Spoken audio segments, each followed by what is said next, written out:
Chapter 809. So, from the very start, I was the only one who didn't know anything. Perhaps even Adam and Marguerite saw things more clearly than I did. But there was one question. How did they learn the key to defeating Cavendish, as well as the secret of my undying nature? Eliza knew all this because Cavendish told her. But how did Adam and the others know? Actually, I knew the answer just by thinking about it. That was because there weren't many people in this world who knew about this. Silly cat. You should be thanking me, not questioning me. According to your logic, as long as the result is good, the process doesn't matter. What do you think would have happened if I hadn't made all these arrangements? What would have happened? Would I have spent so much effort to kill Eliza? Or would Eliza viciously kill me so that I could return to the river Styx to continue channeling? No matter what the result was, I wouldn't be able to accept it. So Harlois, thank you so much for this. Yep, this was indeed the best result. I sincerely thanked Harlois. Plop. However, the black cat fell off my head. She looked at me with an expression of astonishment and disbelief, as if she had seen a ghost. You're Cavendish in disguise, aren't you? Roland, that cold-blooded, twisted, neurotic, masochistic, overthinking, selfish father, maidservant and tsundere Roland actually thanked someone? My eyebrows were no longer furrowed, but rather twisted. What was going on?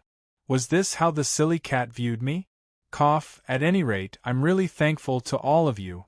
Even if I'm cold-blooded, crazy, masochistic, arrogant, servant-loving, and cat-abuser, I know what's good for me.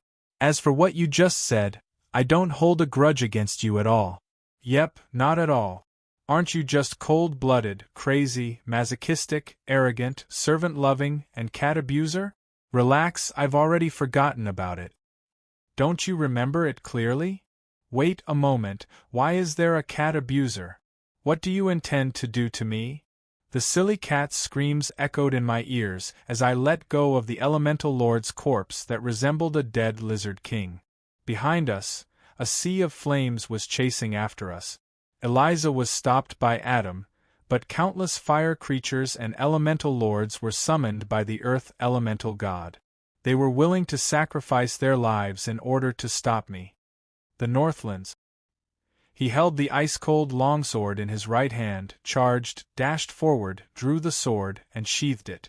In front of the ice magic blade, the sturdy body that the magma giant was so proud of was easily sliced apart like butter being cut by a table knife. It was easily sliced apart, melted, and turned into pieces and remains. A domain of ice and snow covered everything around me. Although my Northland's magic sword hadn't activated its incredibly abnormal and powerful special effects, just the fact that it was a pure semi-god ice magic sword meant that it was destined to be the natural enemy of all fire elemental creatures. From a certain standpoint, I wasn't used to using this longsword.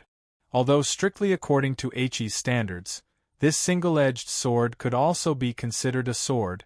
A longsword of this length definitely wouldn't be suitable for infantry to use normally. Although an overly long sword would look cool, it would easily knock into unnecessary objects, making it incredibly inconvenient to use.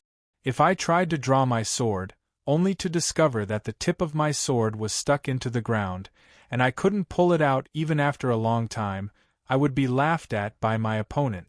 This was just an analogy, not a personal experience. Since the sword was too long and couldn't be pulled out from the ground, it would be far too stupid.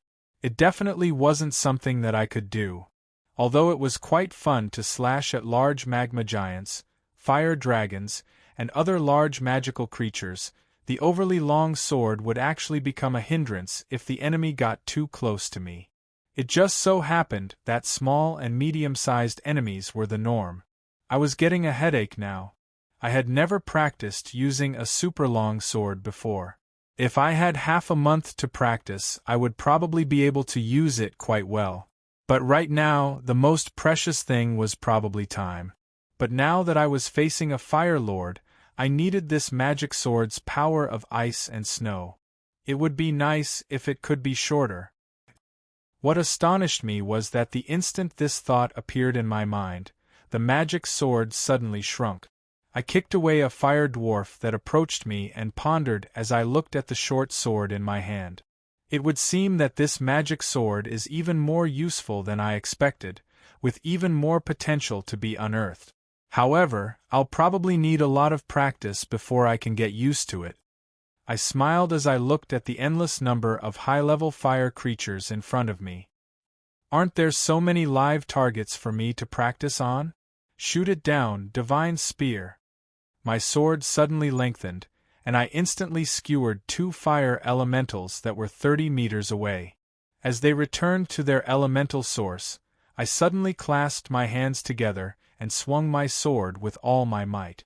My super-long sword directly swept through all the fire elementals around me. Ha, how interesting! What should I do next? Scatter, Senbon Zakura? Sit in a frozen sky, Ice Wheel Maru? Forget it, this seems rather difficult. I still need to learn more about it, so let's go with the simplest one. The red-faced monster in front of me actually dares to block me. What demon is it? Take this. I could sense that the intense battle behind me was constantly moving. Eliza was probably leading the battle forward. But judging from how Adam and the others were still brimming with mana, they should still be able to hold on. Meanwhile, my enemies weren't that strong. As I slaughtered them, the earth elemental lords and magical creatures that I had temporarily gathered also swiftly returned to the mortal plane. When I saw the one-time use dimensional door hidden in the cave, I hesitated. Marguerite had said that this was a dimensional door that led to the northernmost continent. If I entered it, who knew how long it would take to travel from the northernmost continent to Bardi? It was likely that it would take at least half a year. Such a waste of time would be worse than if Eliza kept me here. If they were using another method to restrict me, aren't you tired of thinking so much? I'm tired. There's no helping it. Let's just say that I was born cold-blooded, awkward, neurotic, self-masochistic, overthinking things, having a penchant for maids, being a tsundere, and abusing cats. That's my nature, and it's impossible to change. You still remember? I've never seen a man as petty as you. That's because you've never met Rollo and Baron Blackhand. Don't try to fool me. I know that they're all your alternate identities. You're so petty. While chatting with the silly cat, I also finished the final preparations for the dimensional teleportation. There's no other way. Let's just treat the silly cat as a living cat. Although I said that, I still felt that this time, Adam and Marguerite wouldn't make things difficult for me, just like in the past. You're always so mysteriously confident in the people around you. You were just tricked just now.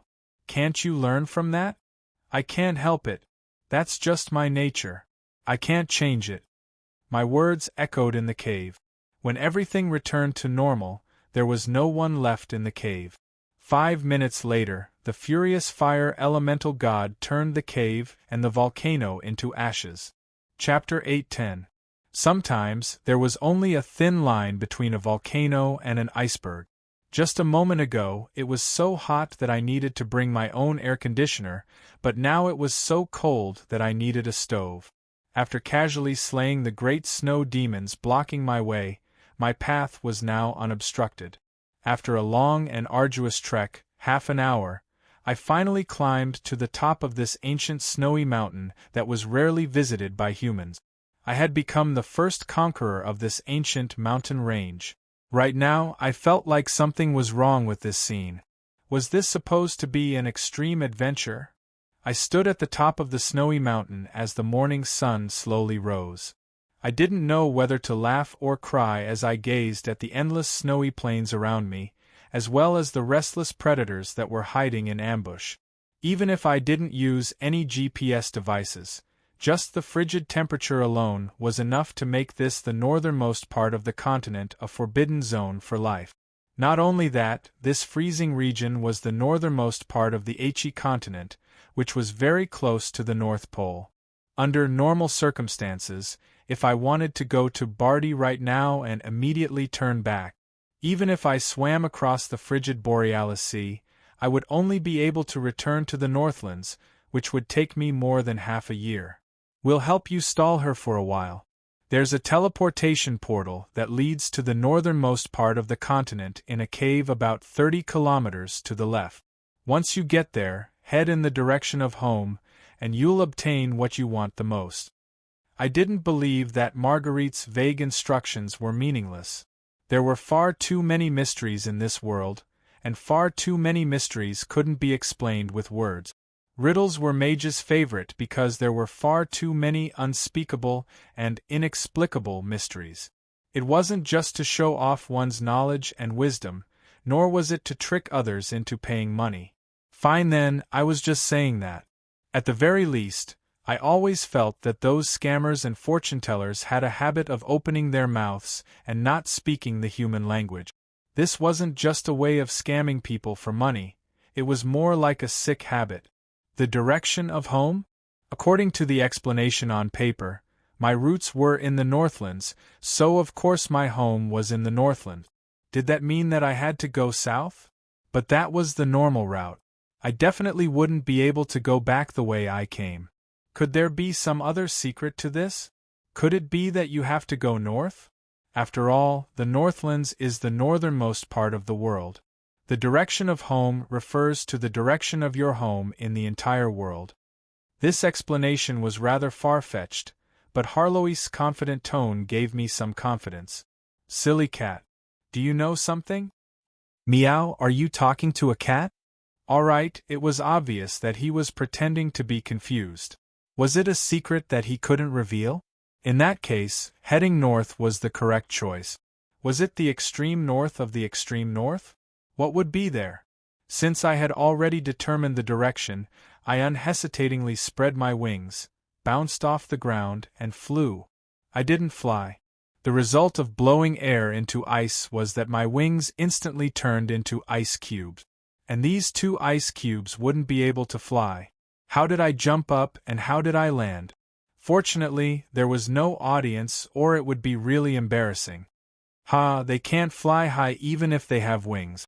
Polar penguins? So stupid. All right then, I had forgotten that this silly cat would never forget to seize every opportunity to undermine me. But now I needed to have the silly cat help me summon fire to melt this ice. Just as I prepared to fly into the air, Harlowe's transformed into her human form and seemed to have no intention of following me. You should go. That's a one-way street. Who told me to be nosy and ask about it? Now it's pointless for me to follow him. Is it a one-person teleportation portal? Or is it a teleportation portal that's impossible to enter after knowing about it? Meow. Are you asking Meow? I felt rather helpless as I watched Harlowe's transform back into her cat form and play dumb. But from a certain standpoint, this was an affirmative answer. Although I didn't know Harlowe's reason, since she decided to stay, I also made my decision. I floated in midair, and took one last glance before unhesitatingly spreading my wings and flying forward. Half an hour later, Harlowe's was still waiting here until the dimensional crack opened up again. The world of ice was melted by the high temperature, and the incarnation of fire transformed into a second sun. Harlowe's smiled as if she knew this would happen as she watched the incarnation of the fire god in the sky. Even they were only able to stop you for such a long time? Or is it that your main body is still being stopped, and only your incarnation is coming? The flames reformed into a human form. The beautiful fire god was now so angry that her veins were bulging. Judging from the fact that her incarnation of fire was still unable to take form, this was obviously only an incarnation. Fire god-level existences would be impossible to kill unless they used their main body or entered other dimensions. And since they spent most of their time in the mortal plane using incarnations and clones, projecting an incarnation was already second nature to them. Using divine power to reverse engineer the target of a single-use spell formation and projecting an incarnation along the coordinates would only require time and divine power. However, one shouldn't underestimate the power of this incarnation. During the Holy War, the limit on incarnation's power had been lifted. As long as enough divine power was used, it was possible for an incarnation to be even stronger than the main body. And right now, Eliza was already inconceivably powerful. The incarnation that she had spared no effort in creating would definitely not be something that ordinary people could deal with. Her mere existence was changing the world. The ice and snow were forcefully melted, and the ice elemental spirits were expelled. Fire domains and lava appeared in places where they shouldn't appear. While the ice and snow were expelled by the flames, the entire world was being rewritten. Book racks appeared here one after another. The ice-cold snowy ground was instantly covered in luxurious purple crystal floorboards. The glorious library replaced the land of ice and snow. Harlois, who wore gold-rimmed spectacles and held a purple scepter, appeared in this sea of books while clutching a thick magical book. "Now then, little Eliza, allow me to play with you for a bit." This sentence completely ignited the entire battlefield. The human incarnation of fire was completely incinerated, transforming the entire world into a fiery hell. When fire magic exploded in the far north, I finally arrived at H's North Pole. The endless ice plains created the borders of the world. One step forward would be nothing but the void. I faintly sensed that this was perhaps an even more suitable dimensional door than Barty. This is the end of the world. There's no path forward. But, in order to commend those who see this monument for their fearlessness and sacrifice, as well as for those who are fearless and don't take the boring path of turning back, you can all engrave your name and destination on this monument. You can engrave your name and destination on the monument, and I will use my supreme authority to send you there immediately. Looking at the names Adam and Marguerite at the end, I finally understood why they wanted me to come here but didn't say why. The moment I saw this gigantic monument, I instinctively reminded myself. This was an unexpected surprise and Easter egg that the Mother Goddess had left behind for her children. After I left this place, I couldn't tell anyone the truth about this place. I could invite them to explore this place as well, but I couldn't tell them just what kind of surprise was hidden here. It would be impossible for anyone to see this monument unless they reached this final step. If I told them the truth through some other method, then as an unromantic cheater, I would lose the right to receive a surprise gift. As for me, I counted as a newcomer who received an invitation from the previous adventurer.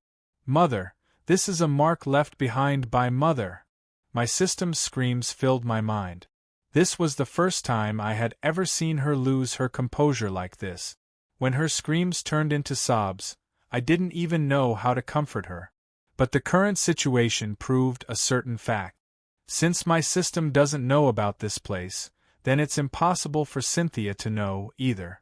And if Cynthia doesn't know, then Cavendish and Eliza also wouldn't know about this place. Time was precious. I should have directly said something like, "Go to the Barty Chaos Dimension," but this was a GM authority on the level of the creator goddesses of order and chaos. This was a rare opportunity, and I felt like it would be a waste to use it just like that. Perhaps I can reconsider my destination. Perhaps I can play some tricks if it's just the choice of destination. This was probably a divine art that could be triggered by certain conditions. In that case, what I wished for would be incredibly important. Just saying a definite destination definitely wouldn't be a mistake. But it seemed that I had an even better choice, and when the area behind me erupted with magical power that engulfed the entire world like a volcanic eruption, I knew that I didn't have much time left. Taking a deep breath, I told him my destination. Whether I lived or died, it was all up to me to take a gamble. I, Roland Mist, wish to go to a destination. The place that Cavendish doesn't want me to go to the most. Chapter 811. Wishing Magic was a high-circle arcane spell that was exclusive to archmages and powerful existences. However, it wasn't rare in this world. It would often appear in stories, dramas, and myths, but it would either be used as an antagonist, or the result would always be bad. Those who truly knew about this spell would never think of relying on it. Making a wish would make it come true? Heh, if there really was such a good thing, the mages would have long since conquered the world. Those who had used wishing magic before would probably come to the same conclusion: never use wishing magic again. The reason for this was that most wishing magic followed the principle of equivalent exchange. You would receive what you paid for. Don't be greedy. This was the experience of those who had succeeded in making a wish. It was also the final reason why the protagonists of those fables and myths were able to laugh. Those powerful antagonists usually reach their end in greed and desire. Those gods, god equipment, and dimensional lords all used a unique method to fulfill their wishes. Dramas originated from reality. As far as I knew, many stories related to wishing magic were based on reality. Desiring eternal life? Transforming into a stone statue and being buried in the astral plane would grant you absolute eternal life. Desiring greater power? Allowing you to instantly obtain enough power to explode an entire planet. Then you would truly explode. Desiring to become a god? Either you would be able to merge with a god's corpse in the astral plane, or you would be unable to control your divine concept and divine throne the moment you became a god and instantly perished. Desiring to be surrounded by countless beautiful women? That unlucky mercenary king's eyes were permanently enchanted. From then on, all men in his eyes became all sorts of beautiful women. In a way, this was probably the most pitiful outcome. But since the mercenary king was so satisfied and even created a gigantic harem, just imagining what hell that would be like, it would be better for future generations to not take things too seriously. Wishing magic wasn't a panacea. It was only a mechanism to achieve one's goal through a subtle exchange. Some people said that the gods were the ones who granted wishes. However, no god had ever taken responsibility for such a thing. Most mages believed that the natural laws of the world would complete this exchange. In a sense, this was a transaction that would definitely succeed. Of course, it depended on how you define success. If you planned to obtain a mountain of gold with 50 cents, then you couldn't blame the wishing spell for distorting your wishes. No matter how much one thought about the words of the wish, it was impossible to change this rule. It was just like how no matter how good one was at bargaining, it was impossible for the owner of a shop to sell his goods at a price lower than the cost. If such a thing really happened, it could only be robbery or fraud. But the benediction spell couldn't find a target to rob. For those who succeeded in making a wish, the magical energy consumed to activate the wishing spell could already be used to accomplish their goals with their own hand. It was destined to be a losing business. However, that doesn't mean that this spell is meaningless. I have seen great mage Leon who truly knows how to use the wishing spell. The way he uses the wishing spell is really thought-provoking. Make a wish. I want a bottle of 1962 Soth red wine. Make a wish. I wish for the house to become clean. Make a wish. I wish for my apple tree sapling to become a large tree and bear fruit within a day. In his hands, the benediction spell wasn't some kind of ladder to the heavens to achieve his grand goals. Instead, it was a tool to make life more convenient and faster. In his eyes, the benediction spell was essentially no different from other spells. If I want to obtain something, I will obtain it with my own hand. The correct method of making a deal with the world was to stop wanting something, to make a deal that would result in a slight loss, and to obtain convenience after paying an excessive cost. I sensed a power similar to the power of the benediction spell on the monument at the extreme point of this world. It was directly connected to the source of the world and borrowed the power of the creator goddess. The world had to pay the price. It could be said that this existence itself was even more valuable than its power. If I could research the secrets of the creator goddess, even if it was just a tiny bit, it would be an improvement for the entire civilization. Unfortunately, I didn't have the time to research it right now. I could faintly sense that as long as I left this place, I would never be able to return again. This benediction spell limited the scope of a wish, making it impossible to make a wish based on a twisted interpretation. Since the Creator Goddess had feelings for her children, I wasn't worried that my wish would be granted in the worst possible way. Since that was the case, why not take a gamble? I, Roland Mist, wish to go to the place where Cavendish doesn't want me to appear the most. If this wish couldn't be granted, I could simply change the location. And if my wish was granted, I would most likely appear on the battlefield in Bardi. But if my wish was granted and I didn't appear on that battlefield, then it would truly be worth looking forward to. Recently, I've been on the defensive all this time. That's all because Cavendish has planned ahead of time. I can only keep up with him step by step. Even if I go to the battlefield in Bardi, is that really his weakness? Not necessarily. Now that I had a chance to catch up, why would I give it up? But when I said my wish, I received no response. Just as I was hesitating about whether or not I should change my wish, the world before me changed. Is this the power of the Creator Goddess? I don't feel anything at all. When I hesitantly looked in front of me, a group of busy imps was also gaping at my sudden appearance. Since they were so shocked, some of them even dropped the items in their hands. But the next instant, when they saw my face clearly, they panicked even more. Asterisk smack. Smack. Smack. Asterisk whips descended from the sky and scattered all the little demons. The next instant, a high-level succubus landed in front of me and half-knelt in front of me. "High Lord, you've returned." I paused in surprise for a moment, but then came to a sudden realization. This succubus had probably mistaken me for Cavendish. Cavendish often took on human form that didn't reveal any of his power. Only someone who was familiar with me would be able to tell us apart. I looked around me. This seemed to be a pitch-black cave, but there were demons and humans everywhere. They seemed to be constructing something. The moment that I looked over, I felt several gazes on me. The next instant, I unhesitatingly activated my original Sin Demon God transformation. The power of the abyss covered my entire body, and the power of the abyss overflowed from my skin. The succubus in front of me seemed to sense something as her entire body trembled in fear. "Who are you? How's the work I gave you going?" The one who asked this question wasn't the succubus who was in charge of this place.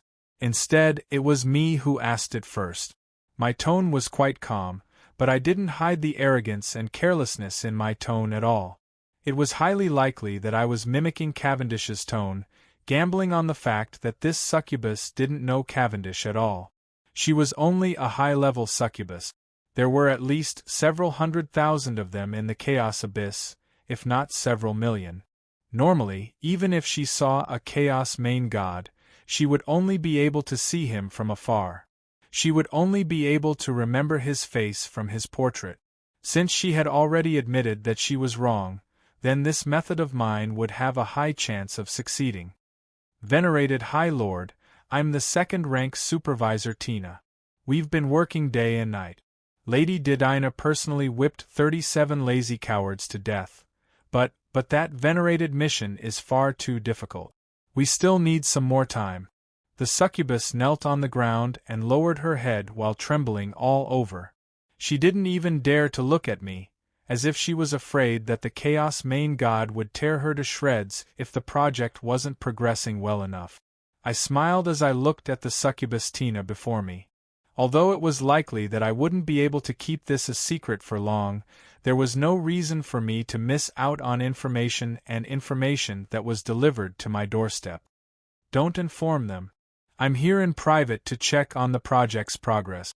I want to see if there are any idiots who dare to slack off. Show me the way so that I can see the results of your hard work. If you can't satisfy me..." Hee.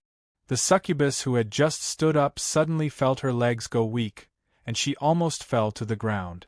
A strange hee sounded in her mind as she imagined Hell's 100 punishments. For a succubus at her level, not to mention the Chaos Main God's anger, even the Chaos Main God's anger would be more than enough to kill her. Demon main gods were never reasonable, nor did they need to be reasonable. The pitiful fate of the succubus sisters who had offended a demon main god due to trivial matters in the past was still fresh in Tina's mind. Tina hurriedly crawled forward, but she didn't see the High Lord behind her. She revealed a playful smile. In that case, let me see just what else Cavendish is hiding. Chapter 8:12. The succubus in front of me walked quite slowly. Judging from how she was constantly trembling, she seemed to be quite frightened. And judging from how she kept sneaking glances at me in fear, she seemed to have noticed my displeasure. It seems that the succubus' natural talent of being able to instinctively read others' good and evil is real? The succubus Tina in front of me was constantly cowering. Whenever I looked at her, she would immediately panic. She felt like she could escape at any moment, yet she didn't dare to. This wasn't because I was being overly sensitive. It was because it would be foolish to talk about human rights with a demon. From the very start, all sorts of thoughts had been running through my mind. The most direct one was that I really wanted to find a dark corner and use a soul-searching spell to directly obtain all of the succubus memories. That would be the most direct method. However, I was currently on the main road, and there were too many people looking at me. Right now, I was probably in the enemy's main camp. If I was exposed, I might as well use a milder and more indirect method. I had too little information. The more I said, the more mistakes I would make. It would be better to get more information out of her. Report the latest progress. This seemed simple, but it was actually the most suitable for the current situation. There was no need for a superior to know the progress of a subordinate's work. But this time, I was flirting with a blind person. We're not slacking off, we're really not slacking off. Recent progress. 2 berserk demons joined my team recently. They're really strong and hard-working. It's just that they're a bit smelly. Can we transfer them away? The succubus said a lot of random information, but very little of it was useful. She seemed to notice that I was becoming more and more displeased, so she spoke in a quieter and quieter voice. This wasn't because she saw through anything and was holding back. It was simply because her position was too low and she knew too little. As a team leader, she would do whatever her superior wanted her to do. She could only see so much. Trivial matters were meaningless to me. I didn't know whether to laugh or cry as I listened to her constantly report on how bad the food was and how stupid her companions were. I patiently listened for quite a while, but apart from learning that they were constructing something, I learned nothing. Where is this place? Just what are you all busy with? Although I really wanted to ask, I could sense that many people were paying attention to me. And if I really asked, I would probably have to consider killing my way out. I patiently continued to listen to her report. It was probably because her expression was getting uglier and uglier that she was already on the verge of tears. However, I didn't tell her to stop, so she continued to rack her brains to find something to say. I used to be a barmaid in Wrath City, on the 162nd level of the Abyss. I never imagined that I would one day be able to reach the holy land of origin of the demons. Finally, my eyes lit up and I heard a word with weight. The origin of the demons? Am I in the Abyss now? Comparing it with his past memories, there was only one place that fulfilled this condition.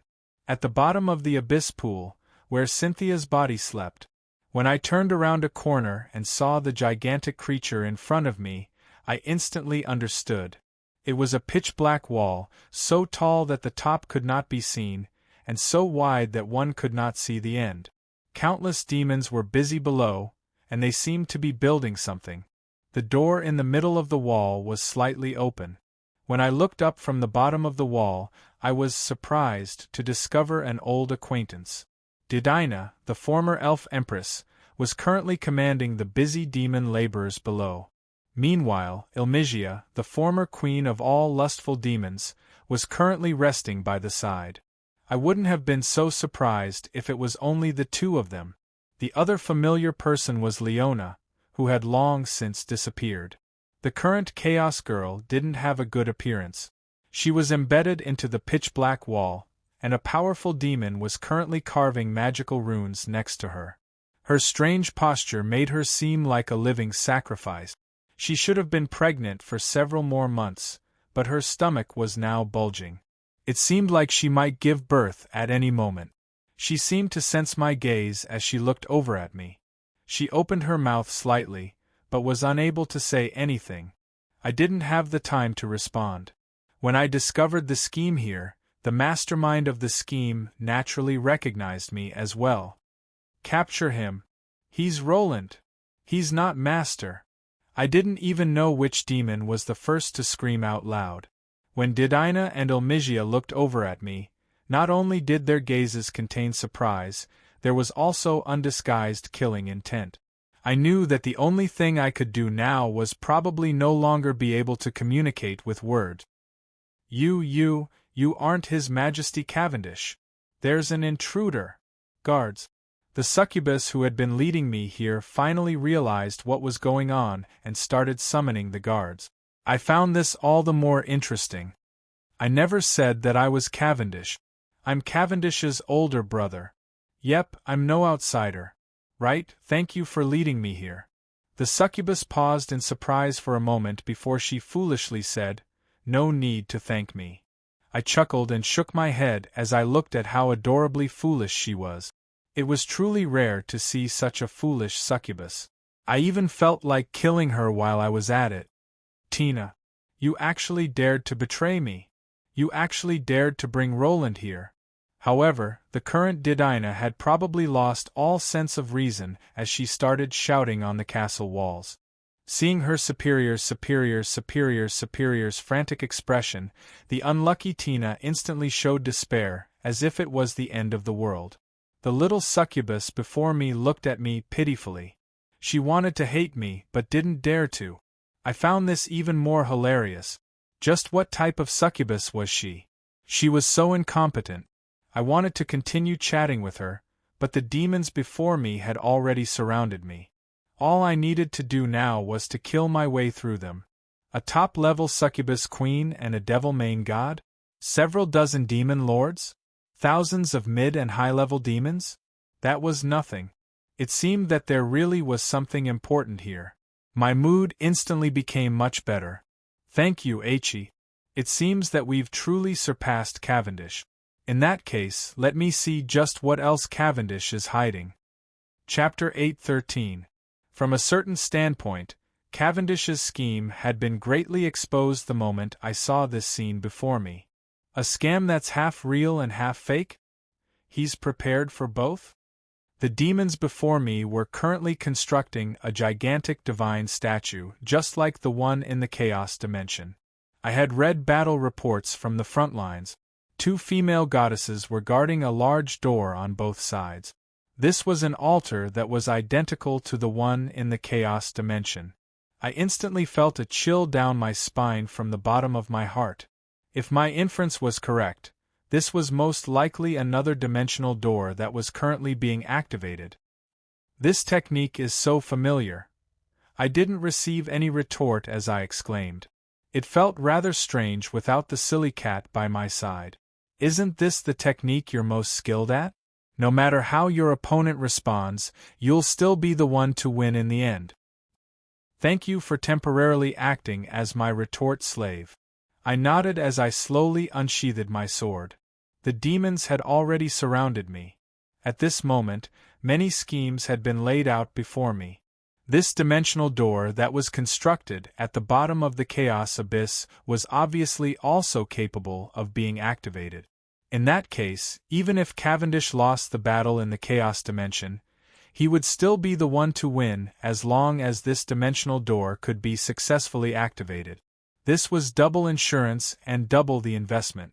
On the surface, the chaos dimension was something that the entire world knew about, as if that was the core of Cavendish's scheme. However, it was actually nothing more than bait. No matter how the Order faction responded, the dimensional door would still be opened in the end. As for how Cavendish would achieve the conditions to open the dimensional door, since he had already done so much, he would likely have long since made preparations. However, man proposes, God disposes. A world destroyer would always be defeated by a man with 25 legs. I meant that there would always be various accidents and obstacles. Perhaps the world of He was using me to stop Cavendish. Oh no, you're overthinking things. This is purely a coincidence. If you didn't want to make such a wish, you wouldn't have been able to arrive here. It's impossible to enter through normal means. I casually sliced apart the inferno demons blocking my way as I unhesitatingly attacked the dimensional door. No matter what, destroying this dimensional door first wouldn't be a mistake. The longer I delayed, the stronger my opponent's reinforcements would be. However, the next instant, my sword clashed against a silver sword in an umbrella and was blocked. I was rather hesitant, as the one before me was Ilmigia, the final Devil Lord. The ironic part was that Ilmigia was a wanted traitor. Now that the other 9 Devil Lords had either died or betrayed Carwins, Ilmigia became the only purebred Devil Lord. The famous queen was more than 3 meters tall. Her devilish curves were undoubtedly seductive. Her pure and pleasant face was as pure as an angel's, perfectly illustrating the meaning of an angel's face and a devil's body. However, her usual smile had vanished without a trace. Currently, Ilmigia's expression was filled with killing intent. She wielded her sword with one hand and swung her sword in the air. However, her figure seemed illusory and real at the same time. It would seem that she was quite skilled. I couldn't help but recall the unlucky Lasnina, the Lord of Curses. Lasnina was an excellent magic swordswoman, and it seemed that Lasnina and Lasnina had once been lovers. Just based on Lasnina's attitude, Ilmigia was completely different from the rumors. Vaguely, from those beautiful eyes that were glaring angrily at me, I could sense her resolve. Stop Roland at all costs, even at the cost of your life. I rubbed my head, feeling a slight headache. It wasn't that Ilmigia's power level was enough to threaten me, as I had already directly defeated more than 1 or 2 Devil Lords. Ilmigia definitely wasn't the strongest of them all. No matter what, Ilmigia was Cavendish's woman. This shouldn't have been able to stop me. However, Eliza had also blocked Cavendish's path like this back in the Hades. Judging from what happened afterwards, Cavendish had indeed gone easy on her. If I killed Ilmigia now, it would be obvious. You'll go easy on her? Or do you think that you'll owe her a favor? That's not your style. Think about it. If Cavendish succeeds, that means… Hey, at least let me hesitate for 1 second. At the very least, that'll be more like a human. I rudely interrupted my system's nagging as mana gathered around my sword. I closed my eyes, and when I opened them again, I didn't even try to conceal my killing intent. I wouldn't say anything unnecessary, nor would I think anything unnecessary. No matter what the reason was, no matter what favor I owed, there was no reason for me to stop here. Awaken, light of dawn. When the entire world was illuminated, it was time for the slaughter. However, the demon's furious and fearful expressions were illuminated. Ilmigia, I'll seriously go easy on you. Please don't die. While everything was shrouded in shadows, the chaotic dimension also descended into a storm. The Order gods, who could only be seen in statues and shrines in the past, all appeared in reality. They roared, charged, slaughtered, and then collapsed on the battlefield. The will of the Chaos Abyss urged all the demon lords to enter the battlefield. They were either forced to helplessly or excitedly respond to the summons. Their fates were exactly the same as their old enemies. In fact, they were even more pitiful. That was because the furious god of holy light was impossible to stop. Nobody would stop him. In this dimension, not a single person could remain idle. That was because there would always be someone who would become their enemy. The holy war between Order and the Chaos Abyss was forcefully carried out in this narrow dimension. The venerated gods and the evil demon lords were no different. They could only fight for a chance at survival. The nature gods encountered the corruption and poison god systems. The giant dragons and the inferno dragons fought fiercely against each other. The ancient snake god had already been killed by the dwarf gods. The evil god of the abyss that everyone feared was nothing more than cannon fodder on this battlefield. The most eye-catching battle of all was probably the battle between Donades and the god of holy light. This chaotic battlefield was like a vacuum. It was impossible to see through it. Senses were also useless. The only thing that could be detected by the outside world was the faintly discernible gigantic figure burning on top of the ball of light. The undead Emperor Sandro also met his match. Sandro felt rather conflicted as he looked at Conservation, who had a face filled with hatred. The Tark Republic was already lacking in power to begin with. Sandro would never be happy if he had to fight amongst himself.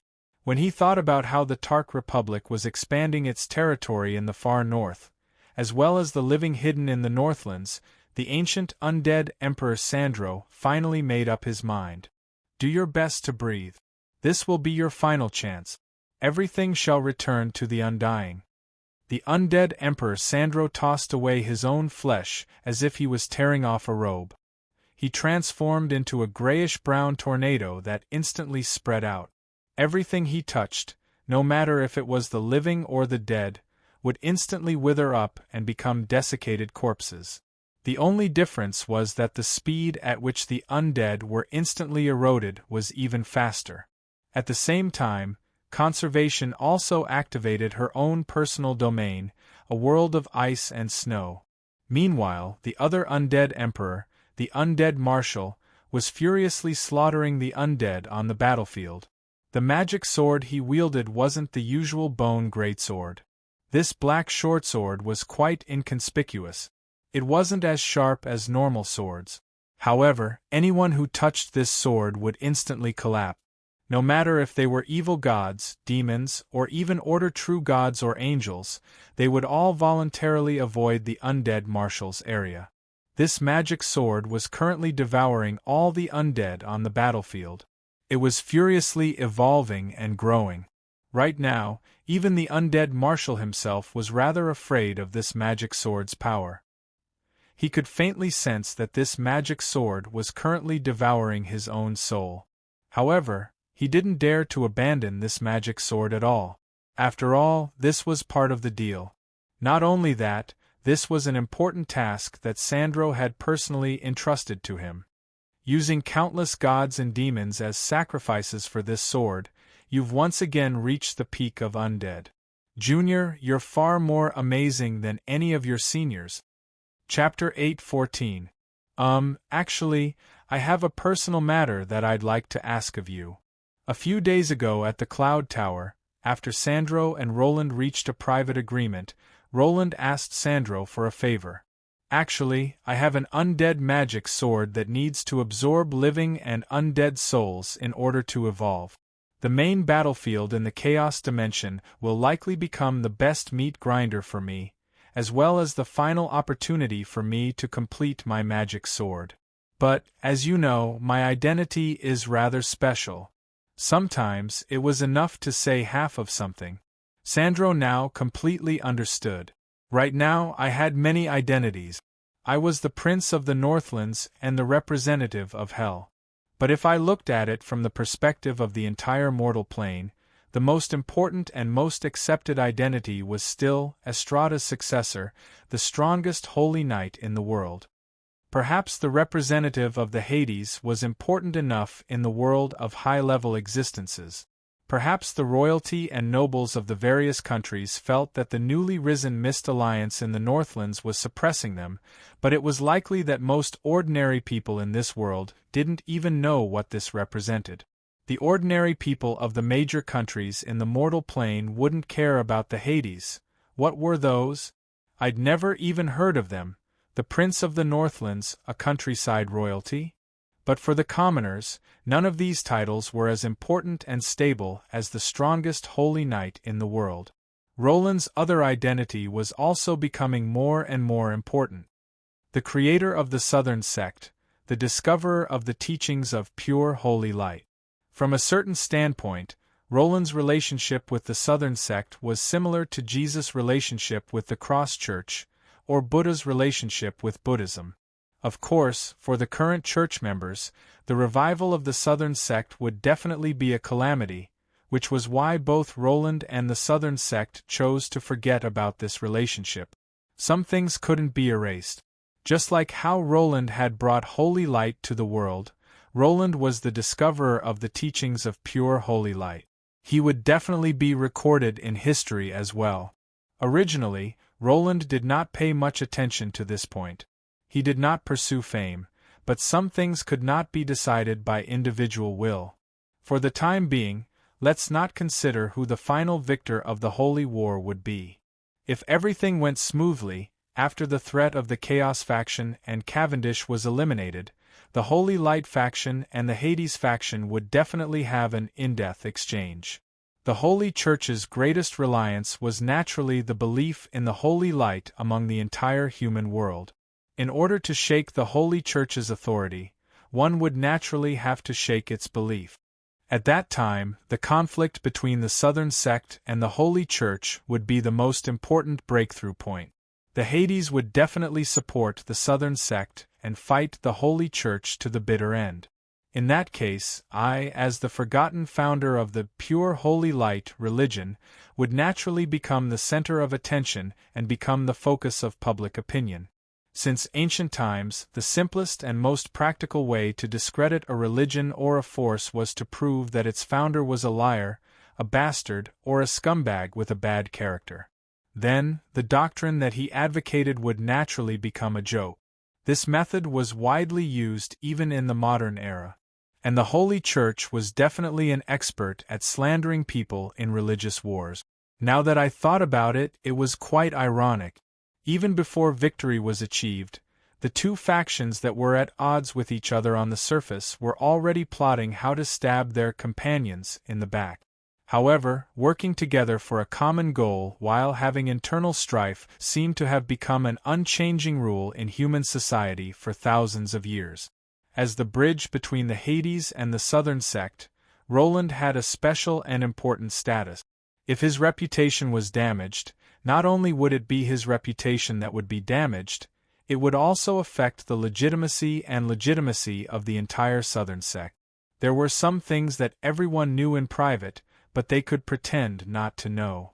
There were also some things that, once exposed, might not only hurt the parties involved. For example, the Holy Church clearly knew that Roland was Emperor Yongya, but they definitely wouldn't use this information to attack Roland. That was because they would have to explain why the Holy Church didn't kill Roland even though he was in public. Perhaps, after thousands of years, the Southern sect's founder would become a true saint due to the gods and Undying's willful forgetfulness. Things like Emperor Yongya would naturally disappear in the annals of history. Since Roland was currently trying his best to wash his reputation clean, it didn't matter what he did in private. However, it would definitely be a major taboo to openly summon souls. Some residents of the mortal plane were already able to accept that undead magic wasn't evil. The evil ones were the ones using it. However, most people believed that forcefully absorbing the soul power of the dead was the most evil of all evils. They didn't care that undead magic was also part of the cycle of reincarnation. Everything would eventually return to the Guiming River and the cycle of reincarnation. In their eyes, undead mages' actions of causing the souls of the dead to scatter was no different from digging up the graves of their ancestors. It might even be worse. In order to complete the strongest original sin sword, Roland would need a large number of souls. It could be predicted that a large number of demons, angels, and even gods would die here in the chaotic battlefield. Such an advantageous material would be something that could only be discovered by luck.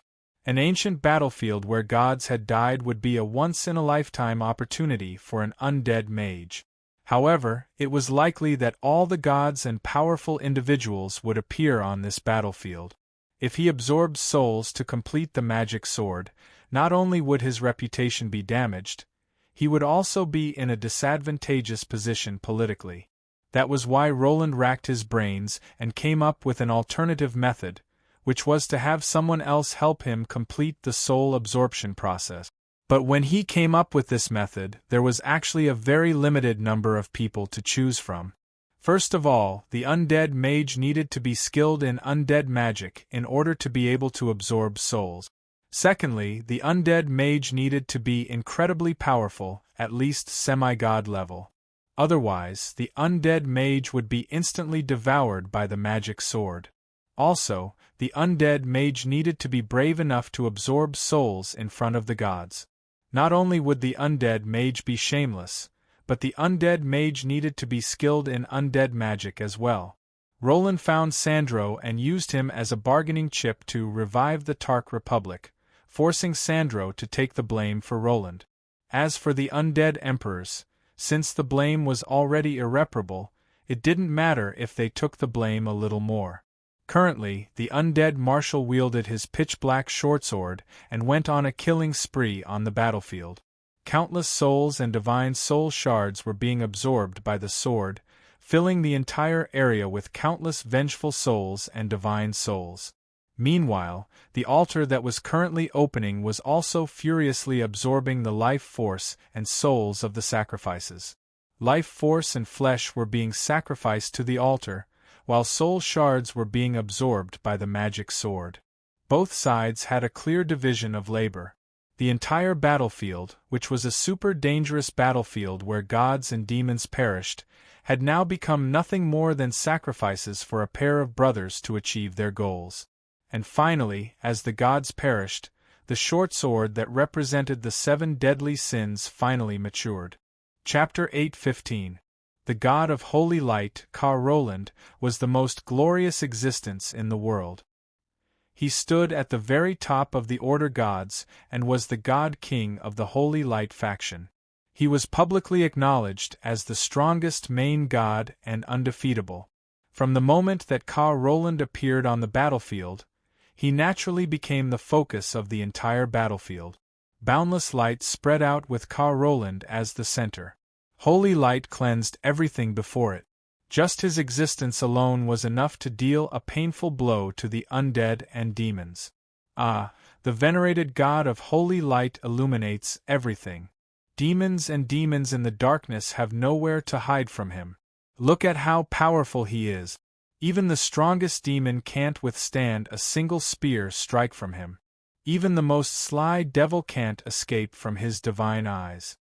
Within the sun, one could faintly see a figure wielding a spear sitting atop a giant dragon. Every time he charged, everything in front of him would be purified. Even the most powerful abyssal lord would instantly be reduced to dust by him. The scene before me made my praise seem so real. It would have been even better if the person saying this wasn't Cavendish, who was smiling and watching the show. Donati's. 10 minutes ago, the furious Chaos War god faced the sun. Now, the pile of dust on the ground was probably the last trace of him. Even a Chaos Evil god would be cleansed by the tremendous amount of holy light. Up until the very last moment, the war god didn't make a single sound even though he was pierced by a spear of holy light and burned by the holy light. However, his roars of pain and hatred never stopped. Foolish Ka Roland! Let go of me, cowardly Cavendish! Against me, a warrior should die for the honor of challenging a stronger existence, rather than foolishly committing suicide. The target of his hatred wasn't just the venerated god of holy light. It was likely that up until the very last moment, he hated the Chaos Prince who had forced him to his death. Unfortunately for him, the god of holy light still didn't give him a chance to take revenge even after he was reduced to ashes. In the god of holy light's mechanical logic, cleansing a powerful prey that had delivered itself to him was obviously the most important choice. Donati's has been cleansed. A glorious victory. Next. Then, Roland searched for his next target, and Cavendish naturally sent another unlucky guy to him. Snake God Voka, look at how well Donati's has done. Aren't you going to express your gratitude? I definitely didn't choose you because of your relationship with that person and your stance isn't firm. Snake god Voka was so angry that his entire body was trembling. However, there was nothing he could do. He could only walk in front and instantly transform into a giant snake that wrapped around the sun. Since the evil gods of the Chaos Abyss lived in the Chaos Abyss, they were all gods who swore loyalty to the will of the Chaos Abyss. Not only was it their duty to fight for the Chaos Abyss when necessary, it was also the contract between the gods and the Chaos Abyss Master. Of course, such a contract would have limited binding power. There would also be many restrictions. For example, the Chaos Abyss would be in danger, the number of times the Chaos Abyss could attack would be limited, and the duration of the battle would be limited. But right now, Cavendish wasn't giving the Chaos Abyss any time to find loopholes. Voka has been purified. Next. The sly ancient snake god didn't even have a chance to switch sides before the god of holy light stabbed him to death with a single spear strike. Now, the Chaos Abyss had directly sent these Chaos Abyss gods onto the battlefield. The Chaos Abyss's mortal enemy, the Order gods, had no way of retreating. Fortunately, the strongest individuals in the Chaos Abyss, including the Chaos main gods, were all strong enough to resist the Chaos Abyss's repulsive power.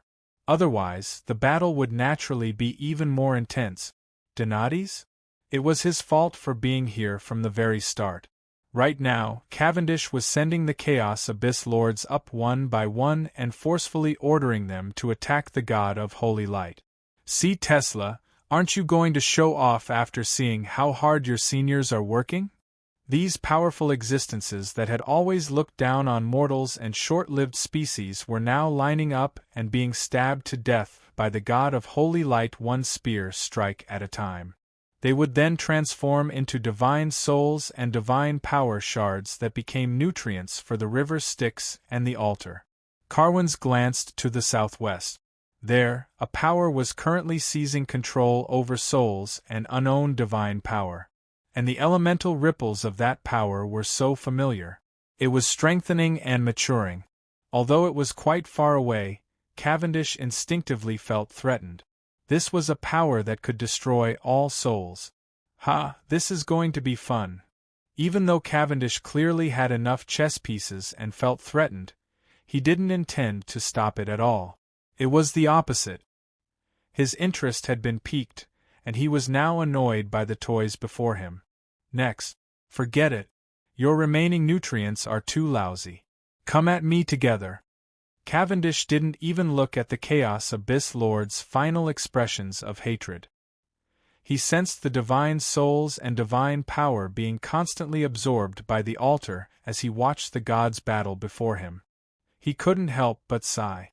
Mortals worship the gods, and the gods protect mortals? How laughable. Mortals are clearly afraid, cowardly, and too weak, so they entrust everything to the gods. Those useless cowards even gave themselves away to the gods. No wonder the gods look down on their own worshippers so much.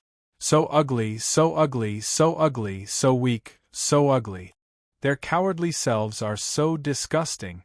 On the distant altar, the goddesses of chaos and chaos were staring at each other. Wherever they looked, a black light was tearing through space as a dimensional door was opening.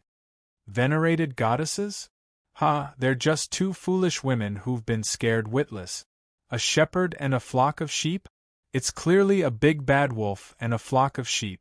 But what's interesting is that no matter if they were wolves or sheep when they were alive, they would eventually become fertilizer for the earth, nourishing the new plains, and becoming fodder for the sheep.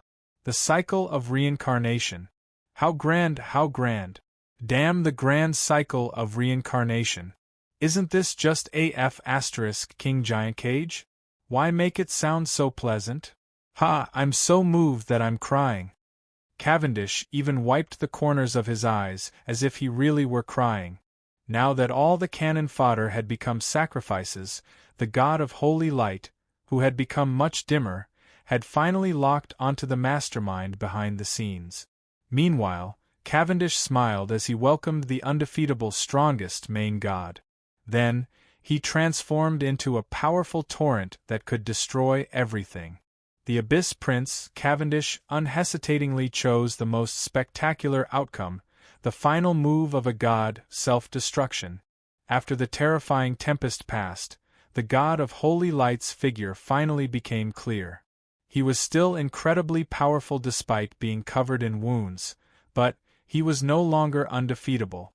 As for Carwin's final words in the mortal plane, nobody understood them at all.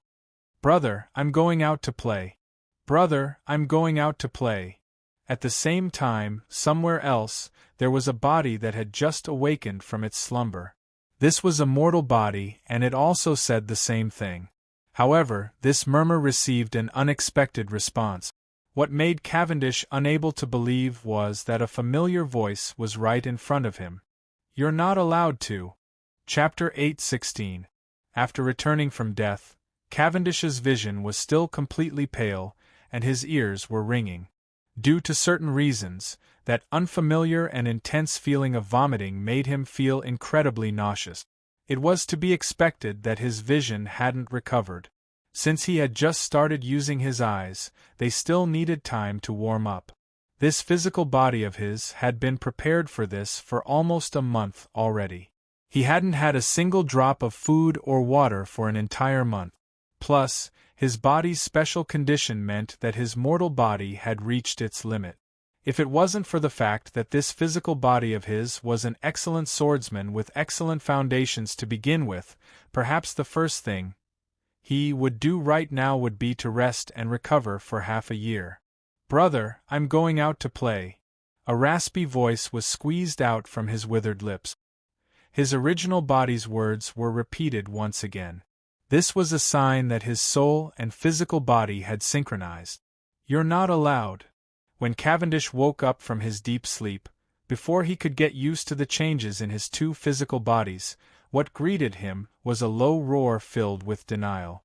The expected scene of construction in the chaos abyss was nowhere to be seen. The servants didn't welcome him either. It was inconceivable how someone with evil intentions had arrived here. Roland. The demon elites that Roland had personally chosen were now nothing more than pieces of minced meat. The golden-haired holy knight was clutching a beautiful devil's neck in a pool of blood. "Ha ha ha ha," as expected of Roland. "I never expected that you would appear here." Cavendish paused in surprise for a moment before he actually started laughing out loud. Currently, I was rather stunned as well. He had familiar blonde hair, familiar blue eyes, and familiar face. However, he had a completely unfamiliar body and gender. "Cavendish? Leona?" I couldn't help but ask. Even though I clearly felt that the person in front of me was that bastard younger brother of mine, even though I had already predicted the possibility of this happening, but when it really happened in front of me, I was still shocked. "My foolish younger brother, sister." Cough, as expected, Leona was your backup plan from the very start. The physical body that Cavendish had possessed was none other than the Holy Maiden of the Church of Lightning and Sword, Leona. This chaos girl who had managed to escape the slaughter was now embedded in the dimensional altar like a sacrificial offering. All of this was for this very moment. The golden-haired woman looked at me in disbelief. She was so weak that she couldn't even stand properly. Her bulging belly was quite eye-catching, but in a way, this was indeed the reason why things had developed to such a state. 4 demons' offspring are a kind of property, but to go to such an extent, you're really crazy. Just like how Cavendish had once possessed Renee, the bloodline connection between demon nobles and lords of the abyss meant that their descendants were controlled by their ancestors. For a half-demon species, being summoned by their bloodline to become laborers was nothing much. The most pitiful ending was probably becoming a backup body for their ancestors. His consciousness had been erased, his knowledge and power had become food for his ancestors. Everything he had painstakingly obtained had been devoured, and all traces of his existence had been erased. Many powerful demon gods and demon lords had revived in the physical bodies of their descendants after they died in battle. However, this was usually only a backup plan. The result of doing so would be that they would lose everything in the past and have to start over again. And those descendants would only be mixed-blood descendants who had obtained a portion of the original bloodline. Their bloodline abilities and upper limits would often be weaker than the original demon gods and demon lord. It would also be difficult for them to surpass the original limit of their power level. Powerful demons would never choose to use this method unless absolutely necessary. However, Cavendish was different. He was incredibly different. From the very start, I noticed that something was off about this demon fetus. Such a powerful and pure high-level demon bloodline is something that can shake the foundational power level of a god. It's impossible for this demon fetus to be an accident. And the most important part is that it's impossible for his soul to exist. After secretly performing a series of dissection experiments on Leona after examining her, I discovered to my astonishment that my future nephew was actually a dead fetus without a soul. This fetus was the crystallization of the power of chaos. Although Leona was his mother, in a way, she was nothing more than a vessel. The true creator of this fetus was Cavendish, who had split off a small portion of himself. Once this fetus matured, even if it was impossible for him to swiftly reach Cavendish's level of power, it would only be a matter of time before he became a powerful god. Naturally, I had paid so much in hopes of obtaining even more. The price of sacrificing a main god was already laid out in front of me. Now, Cavendish's goal of possessing this fetus, and using it to control the mother's body, was also laid out in front of me. Cavendish, you abandoned a main god-level existence in order to pass through that wall? Behind the altar was a boundless pitch-black wall. I also learned what this wall was used for from the murals on it that were related to the goddess of chaos. Only a girl of chaos can become Cynthia. Only Cynthia can pass through this wall and reach Cynthia's place of hibernation. This was the creator goddess of chaos foundational setting. It was the ultimate insurance to protect her physical body. In normal situations, it would be impossible to pass through this wall. However, Cavendish and the others had managed to find a loophole in this rule. A fetus that was living inside a girl of chaos body, would naturally be able to enter and obtain Cynthia's physical body, power, and authority. And then, Cynthia's physical body would descend upon the mortal world and use her creator goddess authority to open up the dimensional door. This was Cavendish's ultimate plan. Currently, Cavendish wasn't panicking at all. That was because the altar was right next to the wall, and the wall that mortals couldn't pass through was now open for him. "Ha, Roland, let's chat later." She turned around and wanted to enter the wall, but I coldly uttered a completely inappropriate threat. "Cavendish, you'd better turn around, unless you don't want to take her life." I pointed at Ilmigia, who was in my hand. I sliced a thin ice blade across Ilmigia's slender neck, leaving a blood-red mark. "You don't seem like a good character at all. Didn't you say before that the villains who threaten hostages are all low-level villains who die incredibly quickly?" Carwins paused for a moment. But then, he said something from the past that even I couldn't remember. I originally thought that he would at least hesitate for a moment, but the next instant, Leona turned around and rolled her eyes before she laughed heartlessly. "Leona, go ahead and kill me if you want to. So many people have died already, so one more won't matter. Once the dimensional door is opened, even more people will die." Hee. Even though he was clearly speaking the apocalyptic truth, his frivolous and expectant tone made him seem like a naughty child looking forward to his birthday. The final elimination, after the dimensional door was opened, was a festival that he had desired for a very long time. All the sacrifices and deaths before this were nothing more than a warm-up for the festival. At this moment, I understood that Ilmigia was meaningless to him. He didn't care at all. He didn't even care what would happen to him in the Armageddon. Destruction? Evolution? Actually, none of that mattered. It was fine as long as he had fun. But I knew what he cared about. And so, I took a deep breath and slowly moved my ice blade away from Ilmigia's neck. I then transformed it into a short blade and pointed it at my own chest. Cavendish, you and I share the same soul. If I don't die, you won't die, and I won't die as long as you don't die. But perhaps it's time for us to die together. The blade itself didn't have any meaning. But this was only a declaration of his resolution and attitude. Cavendish turned around again. This time, he finally furrowed his eyebrows. Eliza was correct. As expected, after you found out about our undying nature, you used this technique to take me down with you whenever I had a great advantage. Honestly, dying together with a man is so disgusting. At this moment, I was also disgusted by this. This is clearly a noble act of self-sacrifice. No matter how bad it is, it counts as taking on your responsibility as an older brother. Can you not make it sound so disgusting? I had goosebumps all over my body. This was clearly a battlefield that concerned the survival of the entire world. Couldn't he be slightly more serious? Sacrifice? For the sake of the mortals who betrayed us? Or the Holy Church that destroyed our families and countries? Hey, can you stop being such a saint? Such a person won't have a good ending. He'll definitely die. At this moment I paused again. What he said made so much sense that I actually didn't know what to say. How should I deal with this? I'm waiting online, it's urgent. Chapter 8:17.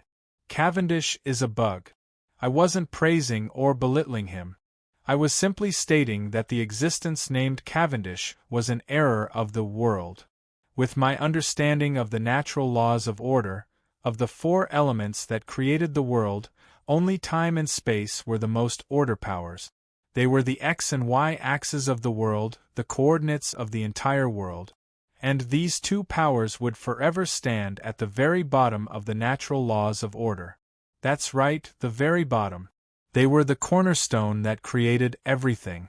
Many dimensional existences used the relative stability of time and space as their foundation. The power of time and space was the cornerstone, as well as the peak and source. The two major elements corresponding to chaos were the soul and life. But I won't talk about them for now. When time and space were combined together, they formed the power of space and time. And the most amazing application of the power of space and time wasn't the high-level ability to stop time, nor was it the mysterious and unfathomable spatial teleportation. Rather, it was the incomprehensible and abnormal true prophecy. Unlike ordinary prophecies, this wasn't something that could be controlled by the river of fate, nor was it some random prophecy. Rather, it was the use of the power of space and time to create a data model of reality, and then extrapolate it, extending the x and y axes to obtain new coordinates and what the future would look like. For example, an existence with such an ability would be able to view the world as if it were an anime. She would only need to drag the progress bar, and the data would be decoded into an image, allowing her to directly see the plot. This kind of ability was clearly beyond the comprehension of mortals. It was just like how the 2D world could not understand the 3D world. How could the person in the video have the authority to pull the progress bar? This kind of GM-like ability could only be held by the GM of this world. Astrea, the goddess of order, was the only existence who had this authority. And this authority obviously had a weakness. When this woman felt that the video's plot wasn't as she wanted, she personally changed the plot. This meant that she had given up her identity as a 3D existence and entered the 2D world. In that case, she naturally lost the authority to continue dragging the progress bar. And her very existence and all her actions had already changed the plot's development, causing everything to go out of control. She only had one chance to change the plot, so she naturally had to grasp the critical point. Cavendish is a bug. Cavendish shouldn't have existed in this world. The Abyss Prince, Fate's child, was Cynthia's most precious illegitimate child. He was the crystallization of the power of the Chaos Abyss, and was a key character in her victory in the Holy War. In the original storyline in the video that Astrea watched, the Chaos Abyss Prince named Roland obtained knowledge from another world and became the main character of this world. Roland's fate was so rough that it could be written into a 20-million-word novel.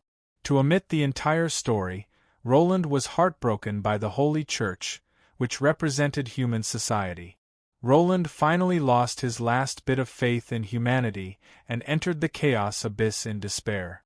When he led the demon army back to the human world, it would also be the time when humans completely lost their dominance. Such a key character was an opportunity to change everything. Astria unhesitatingly used the same trick again. Her remnant soul entered the pregnant Roland's mother's body and quietly waited for Roland to be born. Unfortunately, the previous Chaos Abyss Prince's betrayal had led to the birth of the Holy Light and the Holy Church. Cynthia, who had suffered at the hands of the Chaos Abyss, also entered the will of the Chaos Abyss into Roland's mother's body. She prepared to personally guide the Chaos Abyss Prince's growth and personally shape his worldview. The two thieves reached their hands into each other's pockets. I meant that the two sisters were so happy to meet that their brains almost spilled out. In the end, their argument was just like in a fairy tale where two mothers fought over the ownership of a child. They each pulled on the child's arm, and the real mother could only helplessly let go after hearing the child's screams of pain. But the Chaos Abyss Prince, who knew right from wrong, would never have thought of the possibility that neither mother was the real mother. Such a tragedy, Teacher Yi's accent. The pitiful child was directly torn in half by the two stepmothers before he was even born. While the mother was still pregnant, one soul was forcefully split into two. The physical body also changed, and the only child became twins. However, having an insufficient soul was the cruelest of all innate deficiencies. Children who lost their souls would either be idiots or mentally handicapped. If the two stepmothers didn't want to obtain two mentally handicapped children who were completely useless, the two stepmothers had to do something. What could they do? They were two souls. That's right, just as everyone could see, the two sisters made the exact same choice. They used their own souls to make up for the incomplete souls, just like how a mother would use breast milk to feed a newborn. However, they did even worse. They basically used their own flesh and blood to make up for the newborn's insufficiency. The two mothers were connected to the newborn, becoming a part of them. The two newborns were also quite fortunate to have some of the Chaos Goddess's traits. I would be inclined towards order, while he would be inclined towards chaos. This wasn't a coincidence, but rather a necessity. The end result was an interesting hypothesis. It was similar to that famous wooden boat that had its parts changed countless times. When one person's parts were replaced one by one, creating two soul-stitched demons, would the two people that were finally pieced together still be independent individuals? Actually, nobody should have known the answer to this question, nor would it have any practical meaning. However, due to some unexpected circumstances, the answer was given beforehand. I had died. The Abyss Prince was also a living creature. He was also a part of the cycle of reincarnation. However, he didn't have any special ability to surpass the cycle of reincarnation. However, I was able to survive in the cycle of reincarnation and swim in the river Styx. The reason? It wasn't simply because of Astria's existence. Even if Astria was able to protect herself in the river Styx, she wouldn't be able to protect the mortal part of her soul. As a remnant soul, she could only move her mouth. The river Styx is unable to devour me because I'm still alive. That's right, this world still treated Cavendish and Roland as the same person. Only a part of Roland had fallen into the river Styx. Roland hadn't died yet, so he hadn't transformed into an undead yet. His soul was still complete, and the river Styx was unable to enter him. Naturally, he wouldn't be able to return to the cycle of reincarnation. The reason for this bug? It was likely directly related to the Chaos Goddess's GM powers. This was the unimaginable truth of the existence known as Undying Roland, and the undying nature of his existence. Has Cavendish ever died before? Perhaps only he knows. But since he knows the truth behind undying nature, he should have died before. He's an abyss prince who isn't afraid of death or failure. It's no wonder that he grew up so quickly. Astria understood this better than anyone else. However, she never told me the truth. In fact, it was the opposite. She even actively tried to make me think about the unique nature of a transmigrator's soul.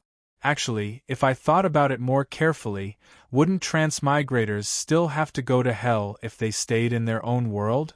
There wouldn't be any difference. As for the reason why she never told me the truth, you're afraid that, if the situation becomes bad for me, I'll choose to die together with you in order to stop Cavendish? Wouldn't you? After thinking about it, I answered her in an abnormally honest manner. Yes, I would. As long as I can stop Cavendish from opening the dimensional door, I'll use all my resources and use all my methods. Since we have such a connection, I'll naturally use it. Astria had seen through me and lied. Cavendish had also seen through me and told the truth. That was why he successfully convinced Eliza to stop me, because Eliza had also seen through me. This is truly so subtle that it makes me feel rather annoyed. Currently, I didn't know whether to laugh or cry as I looked at my younger sister and sensed her familiar soul wavelengths. Fortunately, the current situation was within my expectations. Cavendish wasn't undefeatable. Perhaps I wouldn't even need to use that technique to stop Cavendish. There's a magic sword that can destroy all souls. Chapter 8:18. As I looked at the pregnant Cavendish in front of me, even though I knew that he was currently possessing a demon fetus, I still mysteriously felt that it was rather comical. That's what you get for always making other people pregnant. How do you feel now? Do you really want to vomit? TSK, you're the only male who can experience what it's like to be pregnant. Don't be ridiculous. How can there be always? Roland, you're truly sly. You're still trying to get information out of me at a time like this. It seemed that Cavendish's anger wasn't fake. I nodded slightly as this was doubtlessly good news. Although a powerful demon's direct descendant would be a demon's property and backup physical body, the birth of such a descendant would also truly weaken a demon's power. There would definitely be a limited number of such descendant. And since Cavendish didn't have any other backup, then, although I'm quite sorry about Leona, explode reality. With a snap of my fingers, the Cavendish before me exploded. His face was filled with shock and disbelief as he instantly exploded. Leona's head fell to the ground. Her eyes were still staring blankly at the sky even though she had died with a grievance. Your Highness! Next to me, Ilmigia screamed pitifully as she furiously crawled over to Leona's corpse. It seemed that what just happened had destroyed everything for her. Tisk, as expected, he didn't die. Hey, stop pretending. I'm not dead yet, so Cavendish isn't dead yet. At most, he'll return to the river Styx to take a bath. I don't think that you don't even know this. Although I said such cold-blooded words, I was still on guard. Indeed, since I already knew the nature of a demon's bloodline, and since I already knew how special the demon fetus was through dissecting it, how could I not make preparations beforehand when I had the chance to dissect it? I considered the fact that Carwins would be able to possess her the moment that this backup physical body was activated. Carwins also had plenty of magical power on hand, so it would be impossible to fool these demons with my usual methods. So, what I did was a goblin bomb. Among necromancy spells, there was a bone-type spell. It was actually manipulating bones to attack with bone spears or defend with bone walls. The basics were extracting bones and adjusting the shape of the bone. An undead bone mage could suck out a person's complete skeleton just by touching them. Although I didn't specialize in the bone element, I still had the basic. Through surgery and necromancy, I replaced a few of Leona's bones with a few metal tubes wrapped around the bone. Buried within the metal tube were several small jars of special goblin engineering creations. The power of these jars was undeniable. Since they were pure products of physics, it would be impossible to discover them without dissecting them. This is just a convenient backup plan. If it can't be used, I will dissect it again after the matter is settled and change the bones again. What a pity! I coldly looked at the flesh and blood in front of me. I wouldn't say anything like your sacrifice is meaningful or your death will save more people, even if it was the truth. This was slaughter, an evil act for personal gain. This was my choice. Ilmigia was hugging Leona's head and crying loudly like a child. But, no matter how good their relationship is, Ilmigia, as the Devil Lord, wouldn't be so weak. Nor would she expose herself to me. And so, I coldly drew my sword again. Ilmigia, are you pregnant as well? Let me check. I didn't need to say anything else. Ilmigia unhesitatingly tossed away Leona's head and started crawling towards the wall of the chaos abyss. Tsk, how sly. When I said sly, I wasn't referring to Ilmigia. I was referring to Cavendish, who pretended to be tricked by me. Of course I could tell by now. Since Ilmigia was also trying to pass through the wall of the chaos abyss, that meant that Ilmigia, who had always been by Cavendish's side, was also a chaos girl, and was also pregnant with a demon child. How unpleasant! Although this job was quite unpleasant, I couldn't possibly stop moving. My wings gave me explosive power, and I instantly rushed in front of Ilmigia, who had both her legs broken. It would seem that breaking her legs ahead of time was the correct preparation. I silently looked at her as I gathered the power of holy light in front of my sword. Roland! You bastard! You'll die a horrible death. Ha, it would seem that even the Devil Lord was acting like a woman at a time like this. Her curses were as boring as ever. Speaking of which, killing one's own sister-in-law and nephew, and then hunting down the other, was indeed the behavior of a villain. As for whether I would die a horrible death, I'd died so many times already, but I'd never died of old age even once. I'd also been to the Inferno more than once, so it wouldn't be bad to go to the Inferno of Hades for a vacation. My ending? At the very least, you won't have the chance to see it. Holy light gathered into a blade of light that sliced down at high speed. Even the Devil Lord would be reduced to ash by this blade. Asterisk clang. Asterisk, but this time, the blade of light was blocked by a grayish-black magic sword. Ilmigia glared at me. Then, a smile appeared in her beautiful eyes as her mouth arched upwards. That familiar smile. Cavendish? Yes. Brother, that's exactly what I've been looking forward to. Let's have a good fight. Ilmigia's face flushed red as she laughed out loud. She revealed an incomprehensible maniacal expression. I knew that this was a sign that Cavendish was being serious. Unlike Leona's weak physical body, Ilmigia was a Devil Lord. Although she wasn't a main god, she was still a top-level existence in this world. Even I would find it difficult to defeat her. I had only been able to win because of my Dawn Holy Light Sword, which countered her. But now, Ilmigia had a main god's inner core, along with a demon fetus of the same origin as her power source. It was likely that the current Ilmigia was no longer the same as before. At the very least, it didn't make sense that she would be weaker than me. Come, brother, it's about time for us to have a good fight. Chapter 8:19. This person isn't any weaker than me. I casually uttered the most vicious curse I could as I took a deep breath and gathered my magic sword. However, I didn't let my attention wander at all. I couldn't afford to be distracted in the slightest against my opponent. Haha, brother. Do you know how long I've been waiting for this day? 1 year? 10 years? 100 years? The dimensional laws of the mortal plane? There's no reason to fight? Today, all those random reasons won't be able to stop us anymore. Today, there's nothing that can stop me. Let's have a proper fight to the death. Cavendish was laughing maniacally as his limbs visibly thickened. Magical spikes popped out of his back, and all sorts of magical runes lit up on his arms and legs. His muscles were trembling and expanding, causing the alluring beauty to instantly lose her original form. Perhaps Ilmigia's physical body would be quite tempting, but it definitely wouldn't be suitable for direct combat. Demons and devils were all experts at modifying their own physical bodies.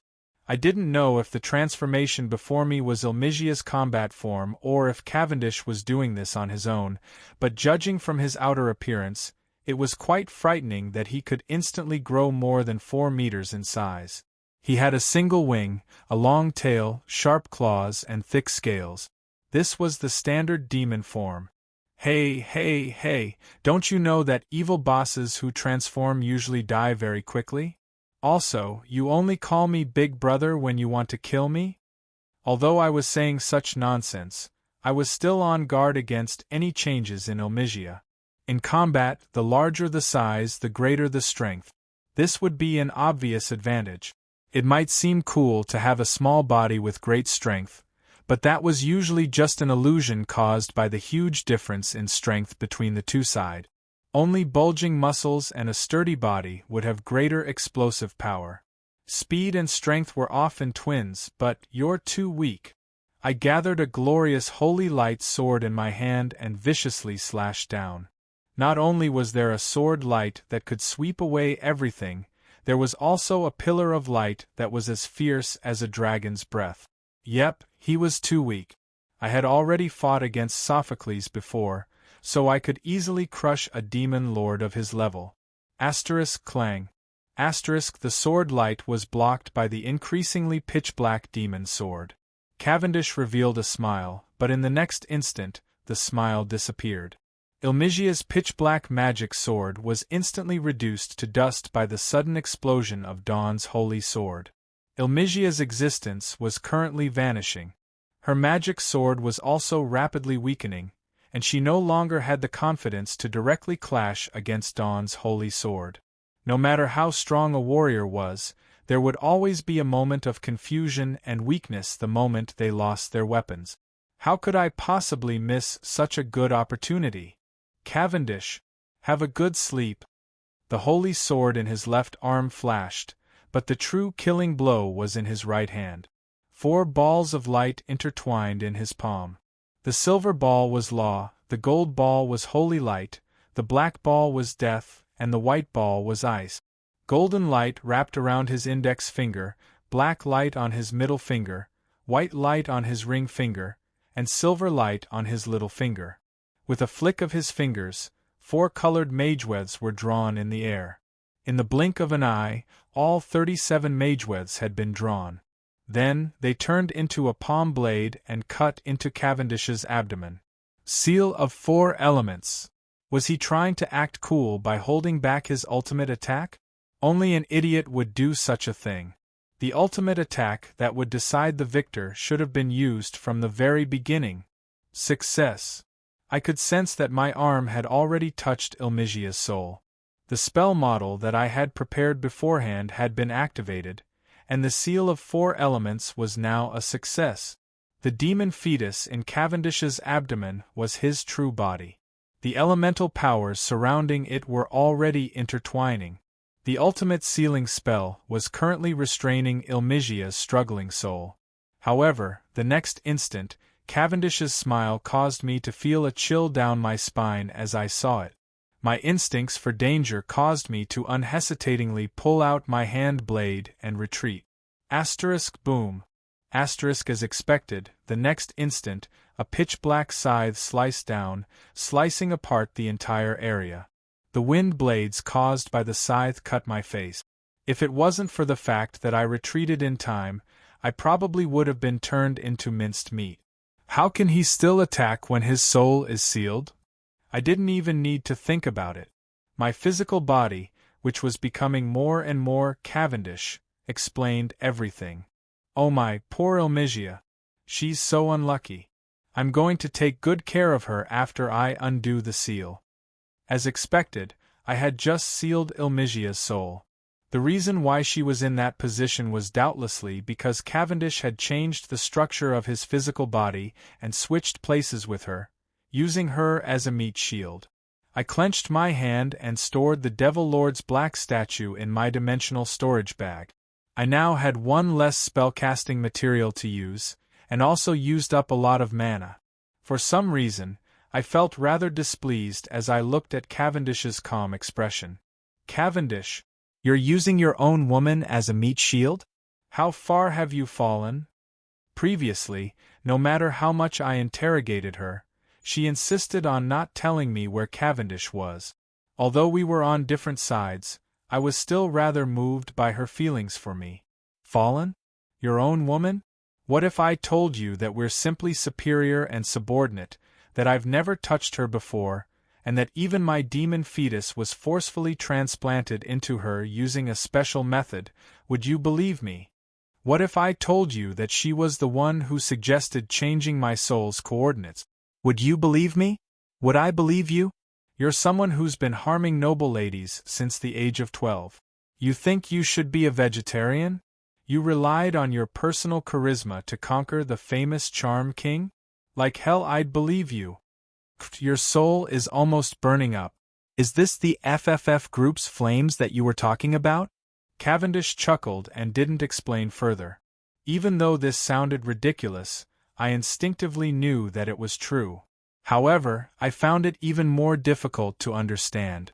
Sophocles and Ilmigia were clearly evil and chaotic chaos demon lords, as well as the reincarnation of the former elven emperor.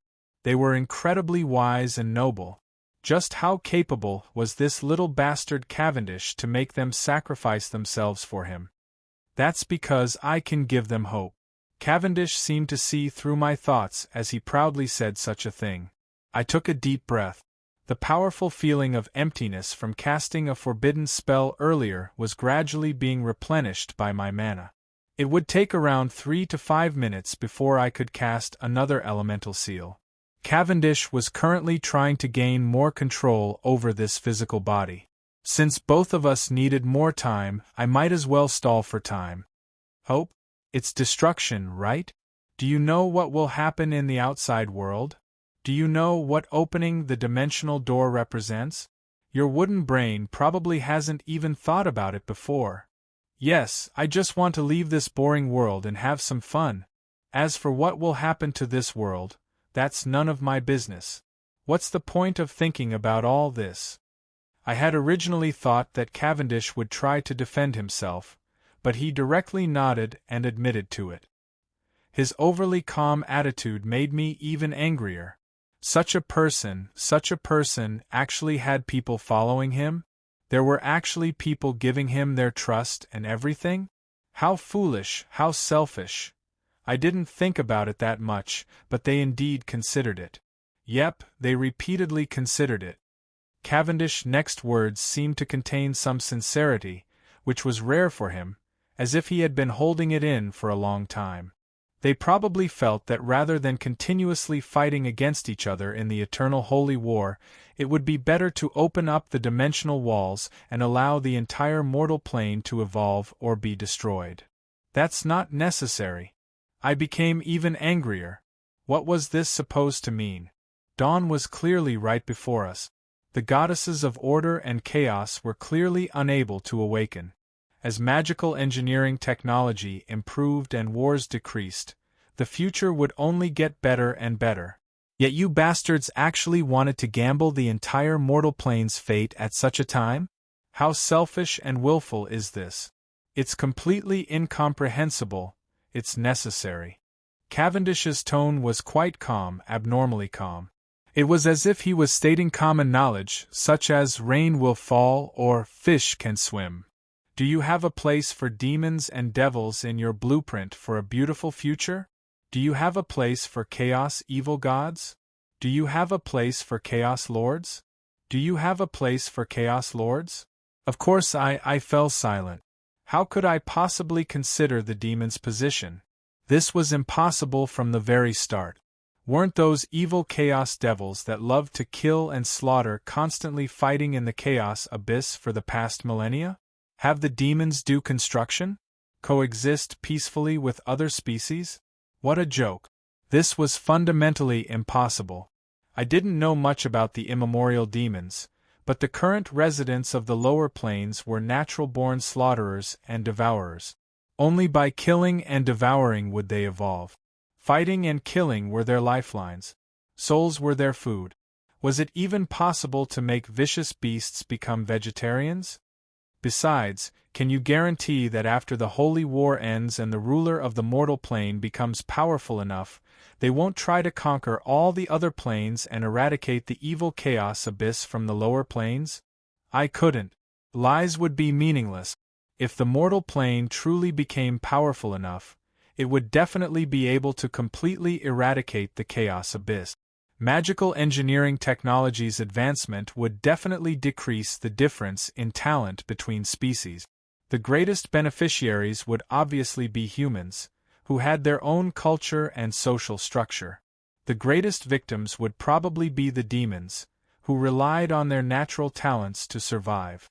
Perhaps it would be a better choice for the demons, who believed in evolution, to face the unknown outside the dimensional wall?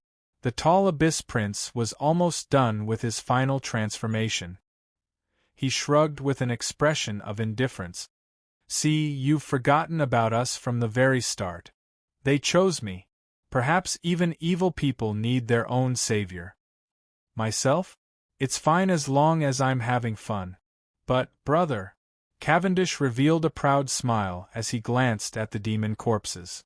What sort of abnormal pride was that? There's no reason for me to lose. I fell silent as four-colored energy waves reignited in my palm.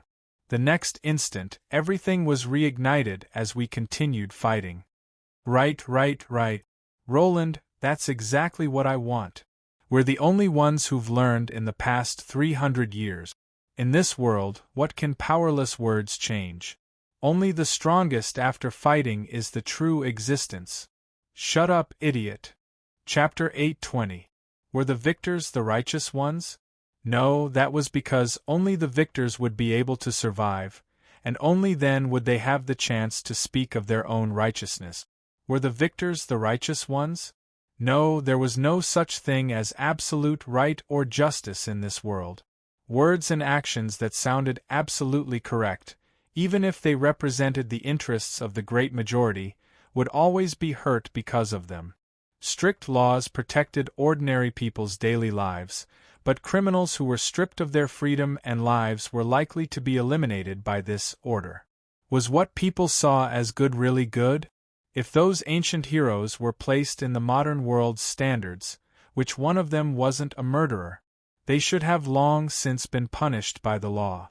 In ancient times, crimes such as theft were enough to be hanged. Crimes such as adultery and other moral flaws were even worse than ordinary capital crimes. And if a noble killed a commoner, the most they would need to do was pay some money. Was this normal? At the very least, the people of that generation believed this to be normal. In that case, was so-called good and evil only the standards of an era? An evaluation that could change at any moment? Commoners needed to be saved? Evil people and demons didn't need to be saved? Was killing wolves in order to protect sheep really the right thing to do? If sheep evolved into a powerful and civilized society, those who were hunted or locked up in zoos or specimen museums would likely be those incomparably dangerous hunters of the past. Shut up, idiot. When a world-destroying flood covered the earth, who would have the right to decide the final passengers on Noah's Ark? God? Tossing something that one couldn't decide to the gods?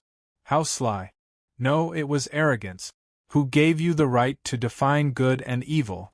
Who decided who could be saved and who had to be kicked off the ark? The interests of the great majority? The choice of the great majority? What a joke. Did the great majority mean justice? Weren't the most foolish decisions in history all the choices made by the great majority? Perhaps Cavendish was correct. He didn't need to make a choice and left everything to the cruel elimination of nature. Shut up, idiot! I was angrily shouting as my holy sword's light illuminated the entire world. However, Cavendish kept smiling and didn't say a single word.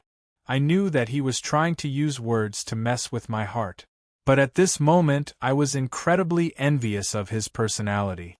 Sometimes, being able to think less was indeed a type of happiness. I knew that he had hidden the truth.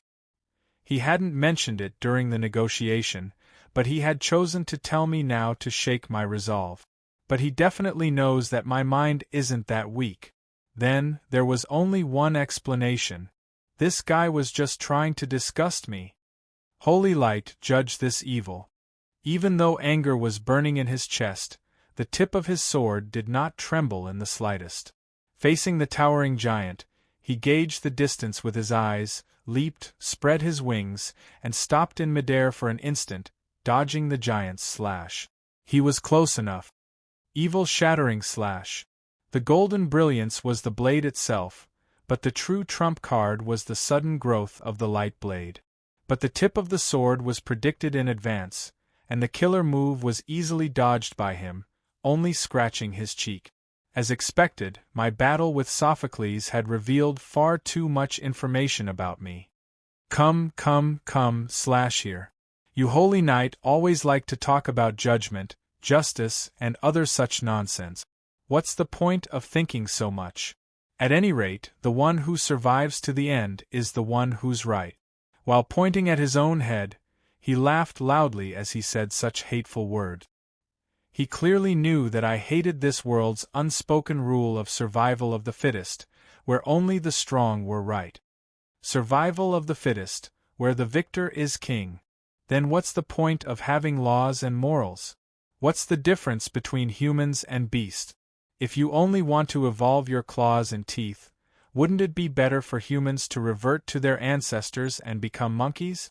Perhaps it was due to the influence of my previous world's civilization, but I was unable to accept such primitive laws of the jungle. Yet, this was the mainstream view of this world. As for individuals who were unable to adapt to the world's mainstream views, they were probably the so-called abnormal species. 99% of the time, they would be eliminated. However, there would always be some rare individuals who were insane enough to change the world. And there just happened to be two such individuals in this world.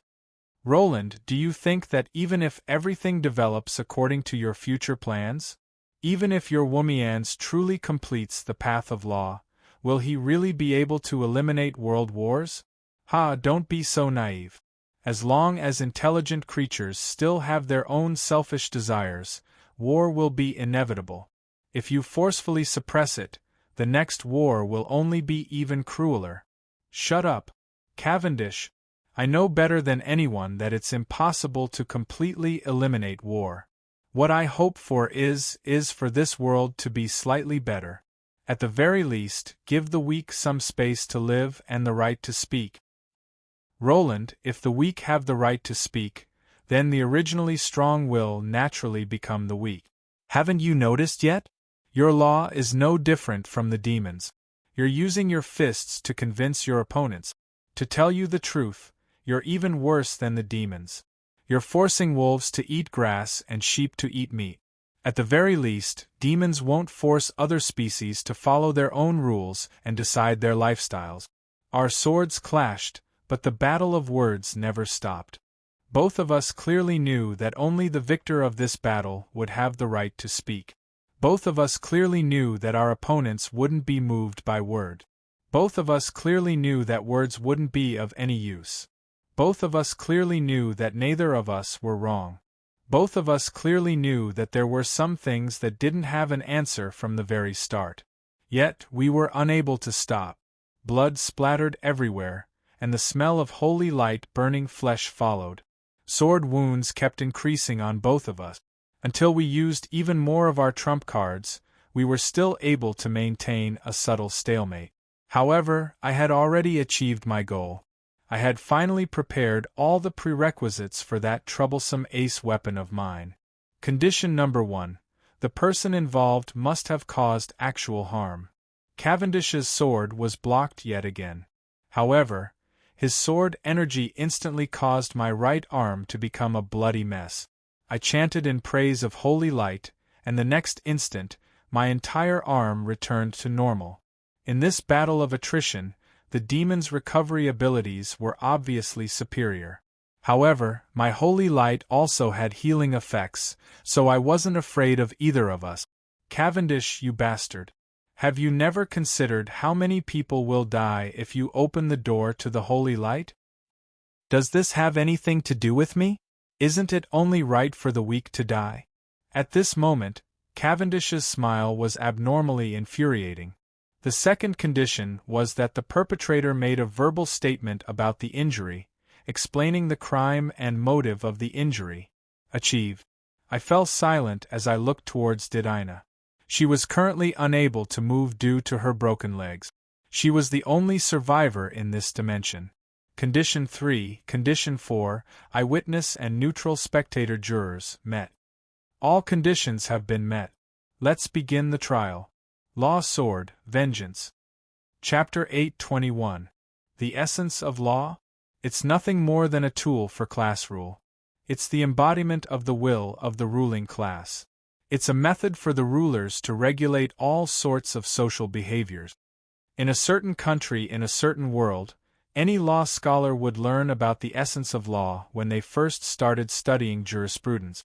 Perhaps it was because this country was deeply influenced by the ideology of the hammer and the sickle.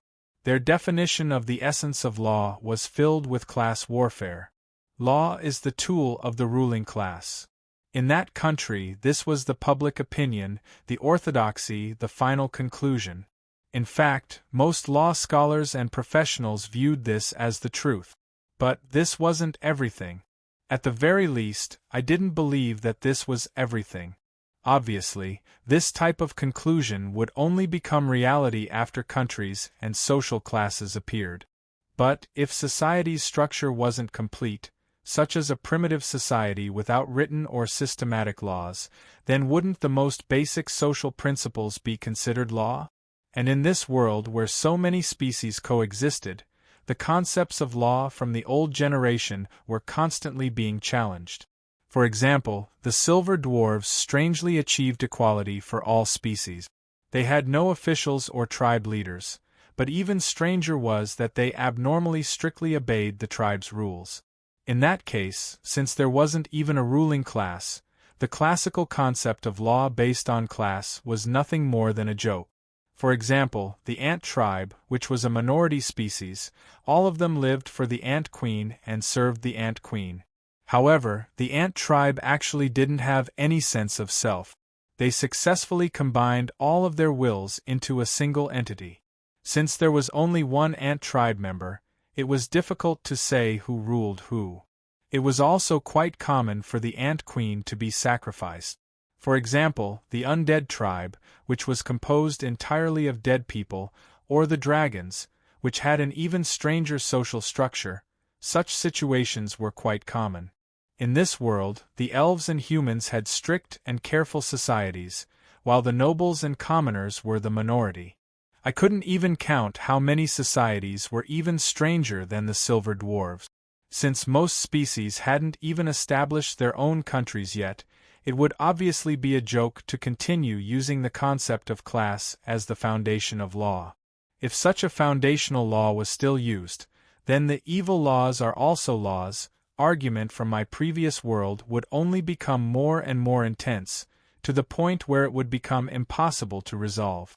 Abstract theories might be difficult to understand, but for example, if the tyranny of a tyrant, the internal system of a terrorist organization, and the unspoken rules of a killer society were also recognized as laws, then the newly born power of law would become the most powerful weapon in the hands of villains and tyrants. Although this seemed like an abstract theoretical thought, explaining the essence of law was actually giving the concept of law a definition. Law was the source of the power of law's birth and development, just like how holy light was defined as purification. To Aichi, who had the power of willpower, a careless thought was definitely a disaster. If there was a problem with the foundation, even if the superstructure did not collapse, it would grow askew sooner or later. Could it be that the law is only a basis for ruling? Could his social function of leading people to do good and punishing villains be simply explained as a function of maintaining social stability? Perhaps that kindness and social function is its true nature.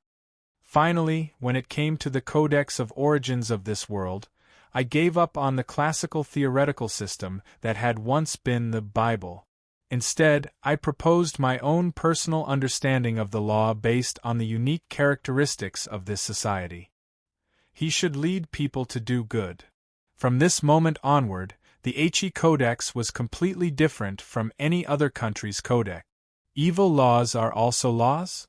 Such a dispute would never occur from the very start.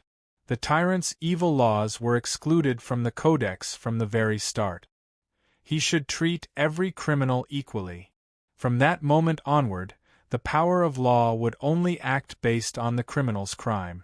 It wouldn't be biased based on the criminal's identity or power level. He should be limited to divine laws and human laws. After I finished defining the laws one by one, I discovered to my astonishment that an action that had been despised by human society back in the olden days became the best explanation for my law. It's actually bloody and primitive, revenge of the same kind. Perhaps the term, revenge of the same kind, was a legal term, but the actual meaning was quite simple. An eye for an eye and blood for blood. Those who harmed or killed would be treated the same way no matter how many evil deeds they committed. Those who gouged out their eyes would have their eyes gouged out, and those who killed would be killed. In primitive tribal societies, the majority of the time, the victim's blood relatives would take revenge. That was why this had another name, blood revenge. Since it was far too barbaric and cruel, it had long since been eliminated by modern countries. But perhaps it was precisely because this world was far too cruel and barbaric that my power of law appeared in this world. Law used even crueler methods to threaten villains. Even if the villains managed to avoid judgment while they were alive, they would still be punished afterward. There would be no exceptions. Law gave the victims the right to take revenge.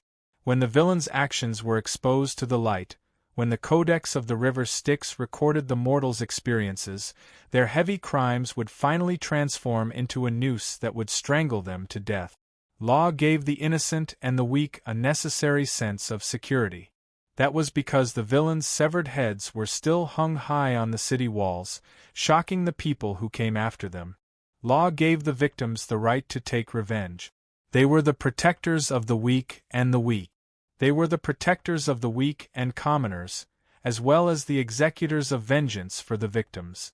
It was quite obvious that this was quite extreme, bloody, barbaric, and unreasonable. But, in this cruel world, if I continued to use modern law, then even the death penalty was being abolished. The peacetime laws, that could be bailed out with money were the true idiots that didn't fit this era. To give the simplest example, if I continued to use the laws of the olden generation as the foundation of law, then my Justice Knight would have to act just like the olden generation's police, even if they encountered an evil act of murder. They would first gather evidence and testimony, and then bring the criminal to court for a fair trial. In a way, they would even be inferior to the olden generation's police, because the power of law was far more inflexible and foolish than the current system. It was also worth mentioning that the death penalty was one of the few examples of revenge in the modern era. Murderers must pay with their lives. This was common knowledge in traditional and primitive societies, but it had already been rejected by many countries. The ever more complicated laws actually gave the unforgivable villains a chance to do evil again. In this world where resources were limited, this was far too wasteful. Chaotic times require severe punishments. This world is even more chaotic than chaotic times. Naturally, severe punishments are boundlessly severe as well. Only after I had determined the core of the law's essence, did the series of applications of law incantations come into being. But no matter what, law was still a type of power of order, an elemental power in this world. Not only did law conform to its own characteristics, it also had to conform to the elemental laws. The power of order, the product of extreme order, wasn't just the power of law. Prophecy spells, wishing spells, and other reasonable spells were all used on the level of natural laws. They were quite similar to the power of law, and their characteristics were also the same.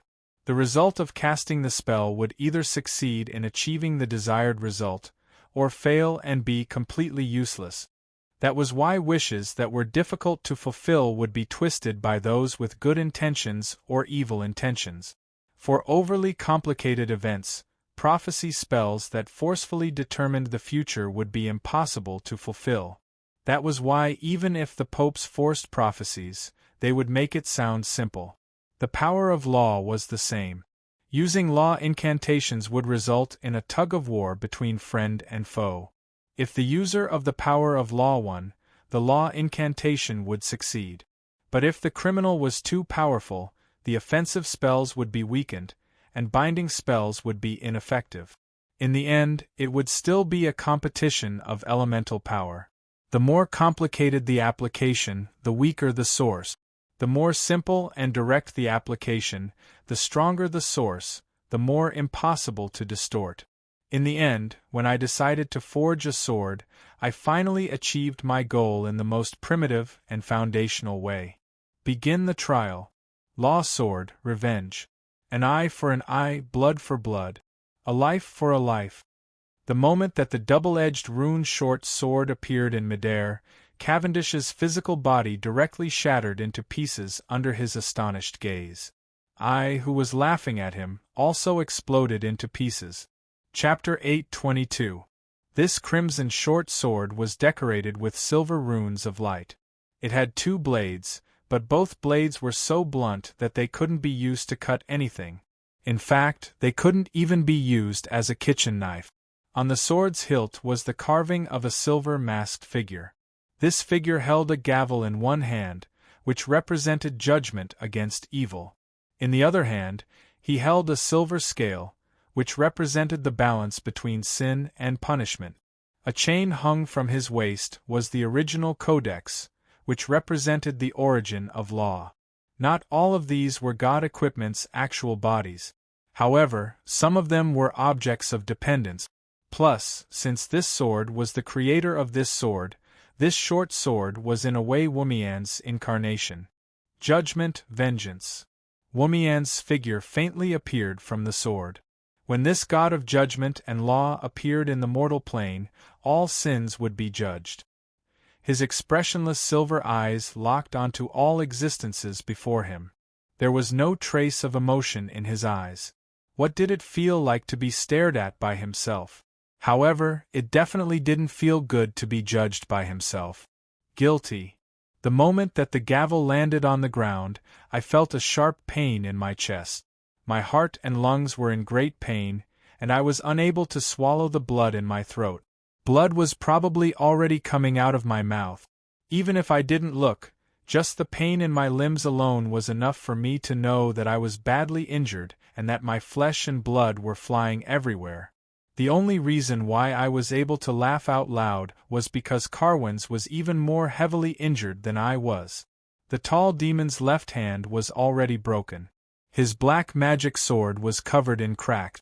It would seem that it was a special weapon that was part of his body. There was nothing below his right knee at all. His entire body was covered in cracks. His flesh and blood were flying everywhere. Any normal person would have died long ago in such a situation.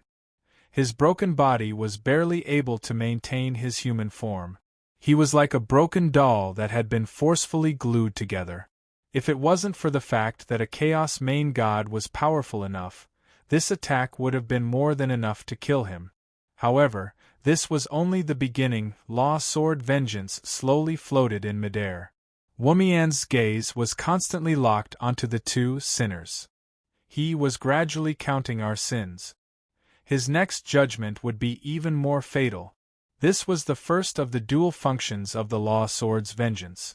When the judge announced that the court was in session, the suspects in the defendant's stand would be gradually counted for their crimes, and then immediately judged and executed. There was no need to doubt that right now, no matter if it was Cavendish or I, our crimes had far surpassed the lower limits of the death penalty. But just as I had expected, the power of law was also a type of dimensional rule. In order for it to be effective, it would naturally have to clash with the target's resistance and abilities. Insta-kill a sovereign with this attack? I didn't even think about it. Being able to injure Cavendish to such an extent was already beyond my expectations. This was a trial on the soul level.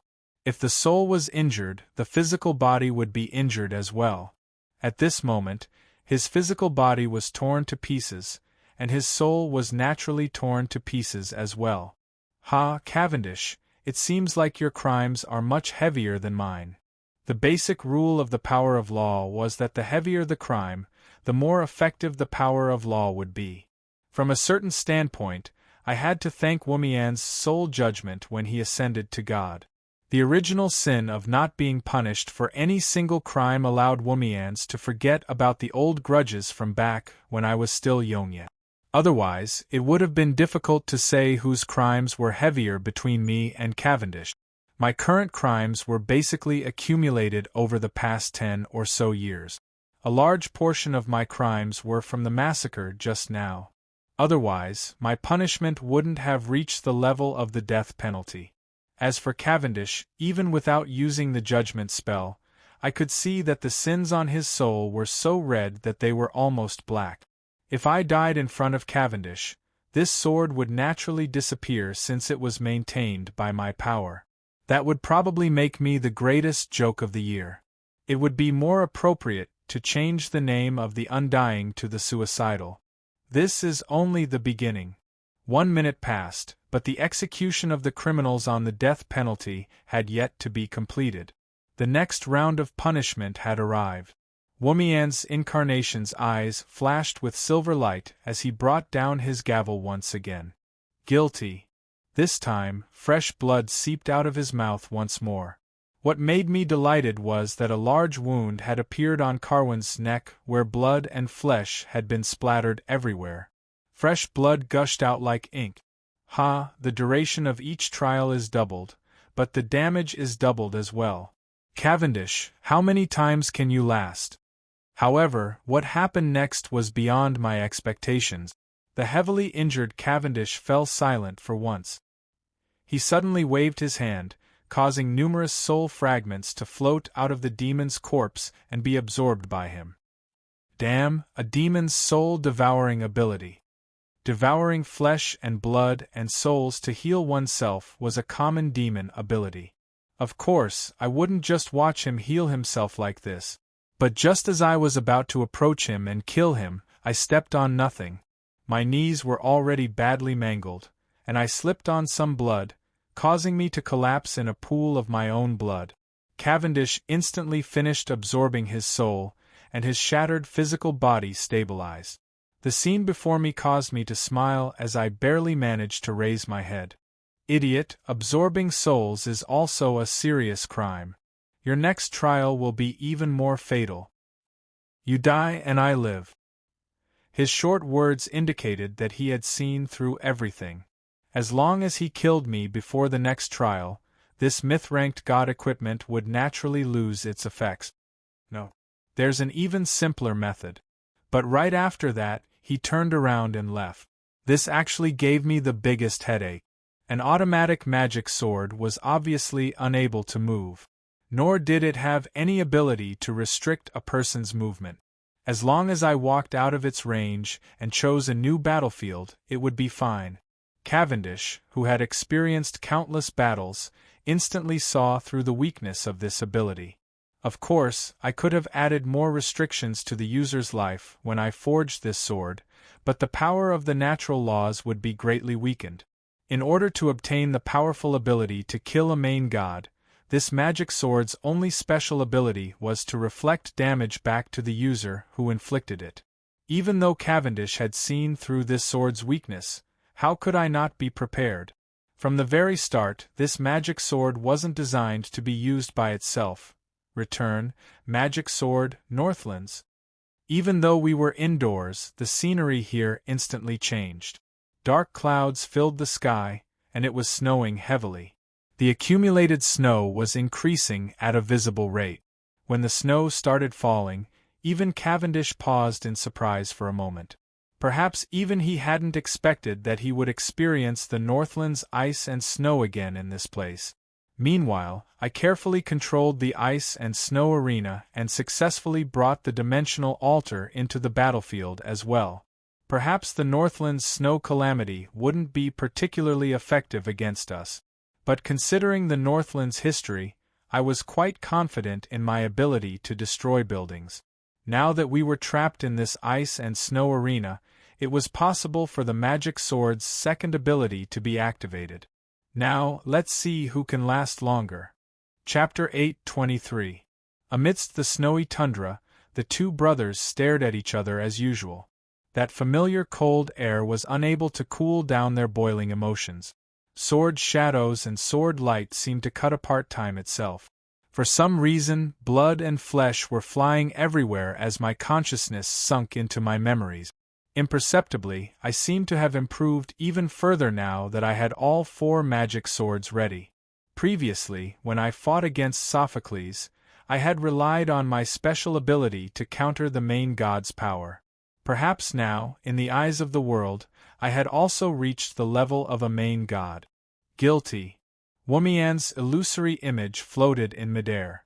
Every time he struck down with his gavel, not only would snowflakes fall, but both our souls would also shatter into pieces. Perhaps the fact that this magic sword was able to injure Cavendish to such an extent was the best evidence. As time passed, this magic sword was calculating our sins and attacking our souls according to the degree of our sins. At this stage, Cavendish's sins were far heavier than mine, which was why he was injured more severely each time. However, every time I judged him, the mana in my body would be greatly depleted. This mysterious feeling of exhaustion made me want to vomit. After all, I was still the one using this magic sword. Using my own sword to judge myself is basically suicide. But, no matter what method we use to fight, we'll still end up like this in the end. I used up a tremendous amount of mana in order to simultaneously maintain the Northland's and Vengeance magic sword's special abilities. Even though my mature Arbiter bloodline's mana regeneration abilities were ridiculously high, I was still at a disadvantage in a direct battle. Cavendish's black magic sword suddenly exploded. It was so fast that it was impossible for the naked eye to lock onto it, and it slashed right past my cheek. But it missed by an instant and didn't hit a fatal spot. Try hitting here. I pointed at my weak neck. However, Cavendish didn't respond to my taunt. That's right, it wasn't that he didn't have the heart to do it. It was simply that he didn't dare to. At this moment, I had a wound on my right shoulder that extended all the way to my chest, almost piercing through my heart. Cavendish also had an identical wound on his body, extending from his right shoulder to his chest. The wound stopped at his heart, which was currently burning with pain. Revenge, blood for blood, injury for injury. This was the second effect of Law Sword, Vengeance. The principle behind it was actually the same as the first. It was also to punish the sinner according to the degree of sin they had committed. However, this punishment was instantaneous. When this magic sword was activated, within the range of its ability, under the watchful eyes of Judge Womians, all harming actions would be directly imprinted onto the body of the perpetrator. If you cut off your opponent's head, your head would also fall off. If you cut off your opponent's arm, your arm would also fall off. This was a demonic sword that could not be won, but it was also a demonic sword that could not be lost. Yes, from the start, I never thought that I could win against Cavendish in close combat.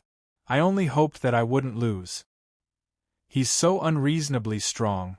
Even though I had been mentally prepared, Cavendish's talent in swordsmanship was above mine, his magic talent was above mine, and his battle experience was above mine.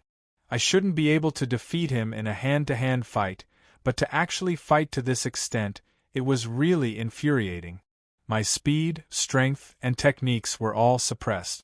Every sword attack was instantly seen through and then countered.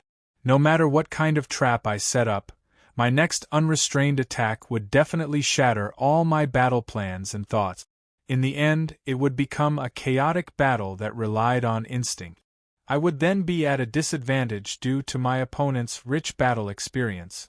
Neither of us used any ultimate swordsmanship techniques or major magic spells that required a long chant. That was because at such a distance and in such a chaotic snowstorm battlefield, a seemingly simple attack was actually the best choice for both sword saints. Snowflakes kept falling down as the pitch-black greatsword and the light saber kept clashing. Blood and flesh flew everywhere as the snowy ground was dyed red. Everything fell into a cycle. Slash, stab, dodge, counterattack, exchange injury for injury, and then suffer the same pain. The swordsmanship sparring from my childhood was playing out once again. Although both of us were filled with killing intent this time, the results were the same. I was still at a disadvantage. What was even more terrifying was that Carwin's was still growing stronger by the second. That's right, although my injuries were becoming more and more severe, my strength, speed, techniques, and accuracy were all slowly but steadily increasing. The same technique would be ineffective the first time I used it. My originally effective killing technique would be forcefully countered the next time I used it. This seemingly ordinary but actually cheat-like combat talent was as shameless as ever. My instinctive combat instincts were truly a headache. Most people would hesitate when faced with my abnormal ability to reflect damage. In fact, they would even consider whether or not they would be able to win if this continued. It was even possible for them to directly stop fighting.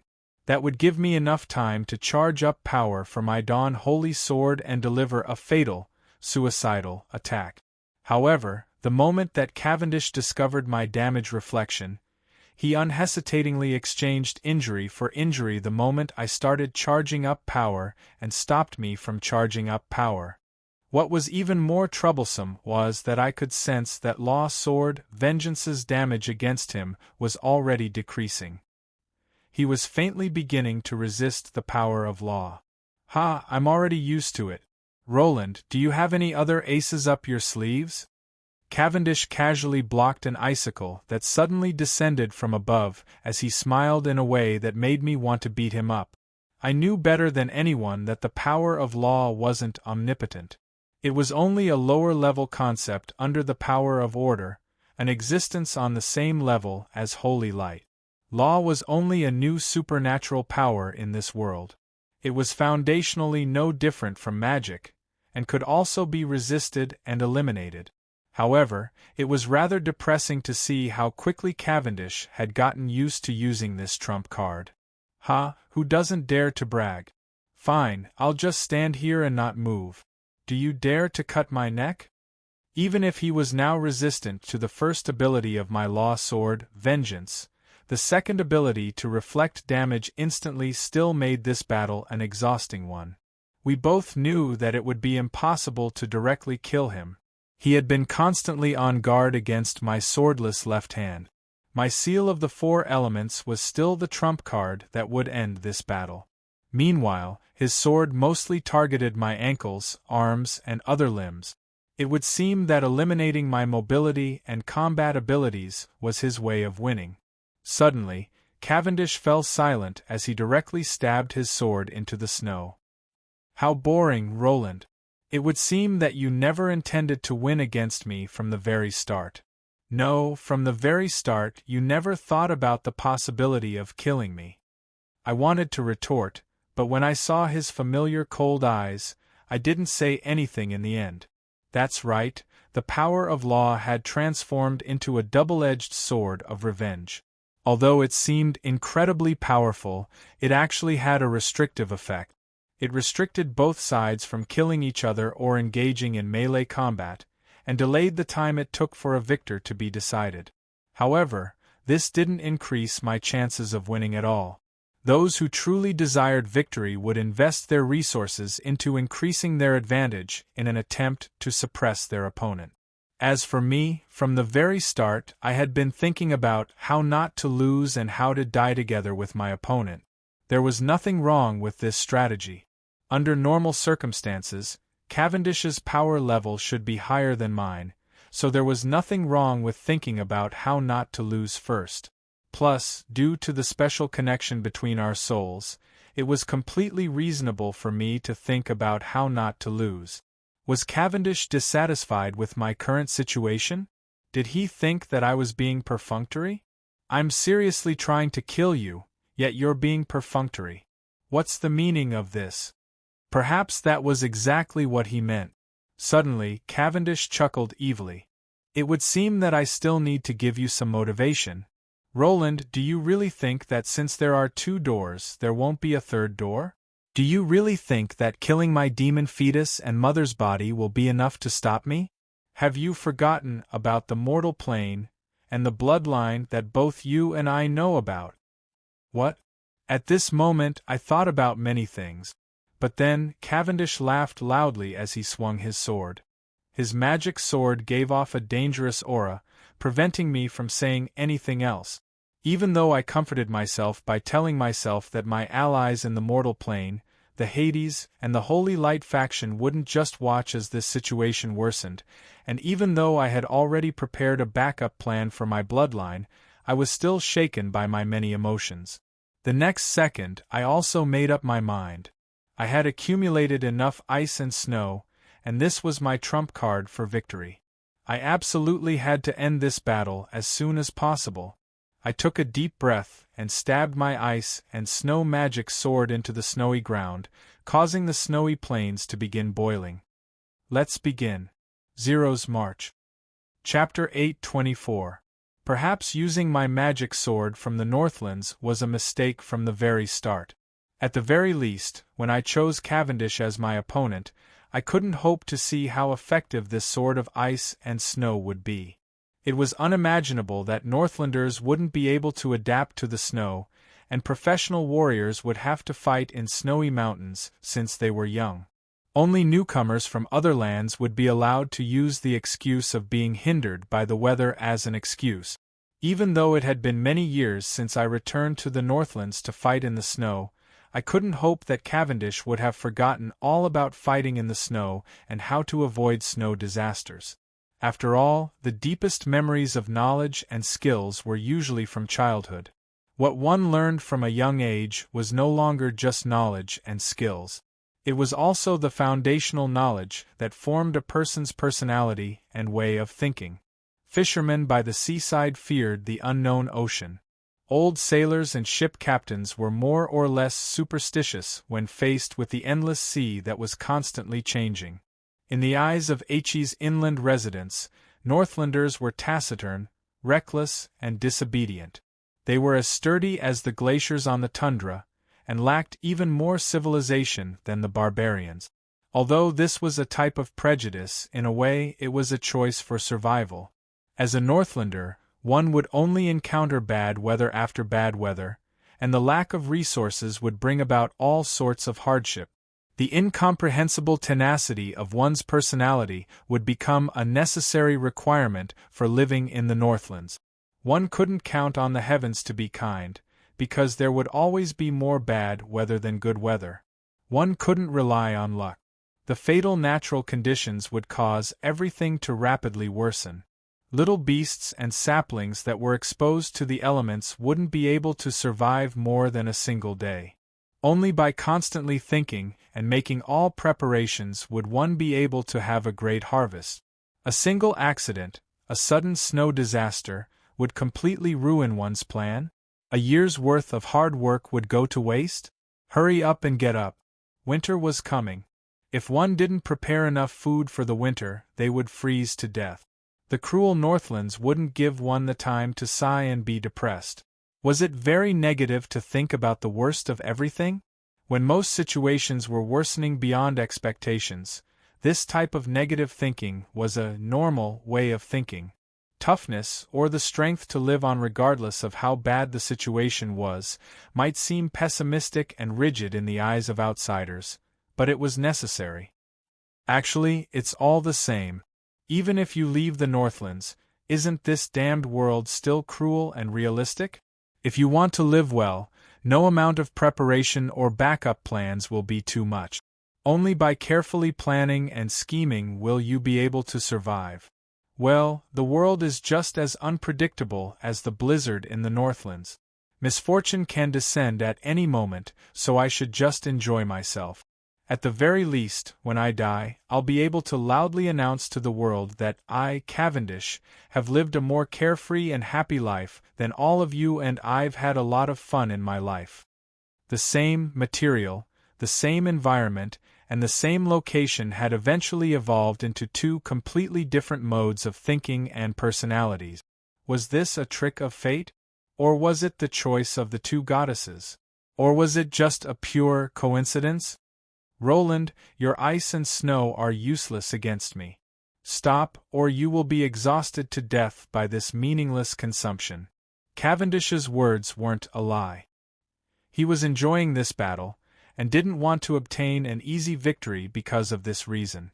No matter how effective an Earth-type ability was, its consumption would always be the greatest. Rather than opening the door to the dimensional barrier, Roland was probably more interested in a delightful battle, the crueler the better. This single-celled organism, bastard single-celled organism, others will do anything for the sake of their goal, but you're forgetting your goal for the sake of the means. Others? Are you referring to yourself? Isn't your goal obvious now? Only by killing me will you be able to stop the door to the dimensional barrier, so why are you still hesitating? Bring out all your trump cards. Let me have a good time. I confirmed once again that it wasn't that Cavendish didn't have a brain, but rather that he didn't want to use his brain. His natural desire for excitement and pleasure was placed in front of rationality. His rare and excellent logical thinking was all for the sake of that damned idea of how to have a good time fighting. What's the difference between a human's rationality and an animal's? Amidst the snowstorm that obscured my vision, the snow mountain was collapsing. Amidst the waves of snow, sound waves became the only weapon I could use in combat.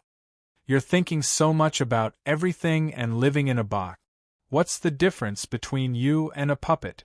While stalling for time, my useless verbal cannons were also effective. The effects of my magic sword Northlands were now so bad that I couldn't even look at it directly. The blood-curdling screams came a little later than the pain in his body. While the effects of each trial were doubled, the time between each trial would also be doubled. The next trial should be in 16 minutes. I couldn't wait any longer.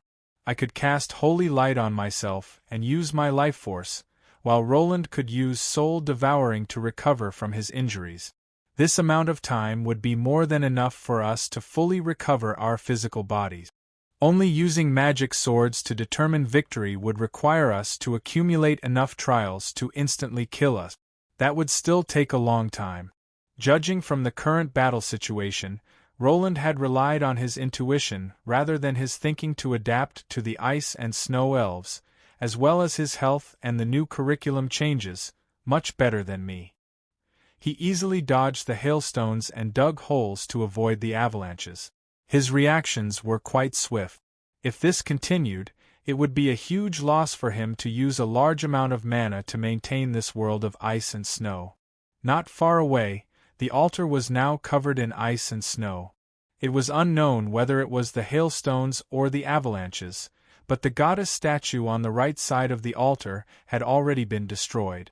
The lower half of the altar was now completely buried in the snow. At the very least, it would be impossible to use the altar before it was repaired. But I hadn't worked so hard to maintain this place just to destroy this altar. Otherwise, I would have many more convenient methods to do so.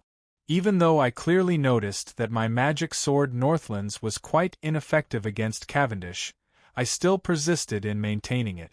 This wasn't just to limit his movement radius. I had already achieved my first goal.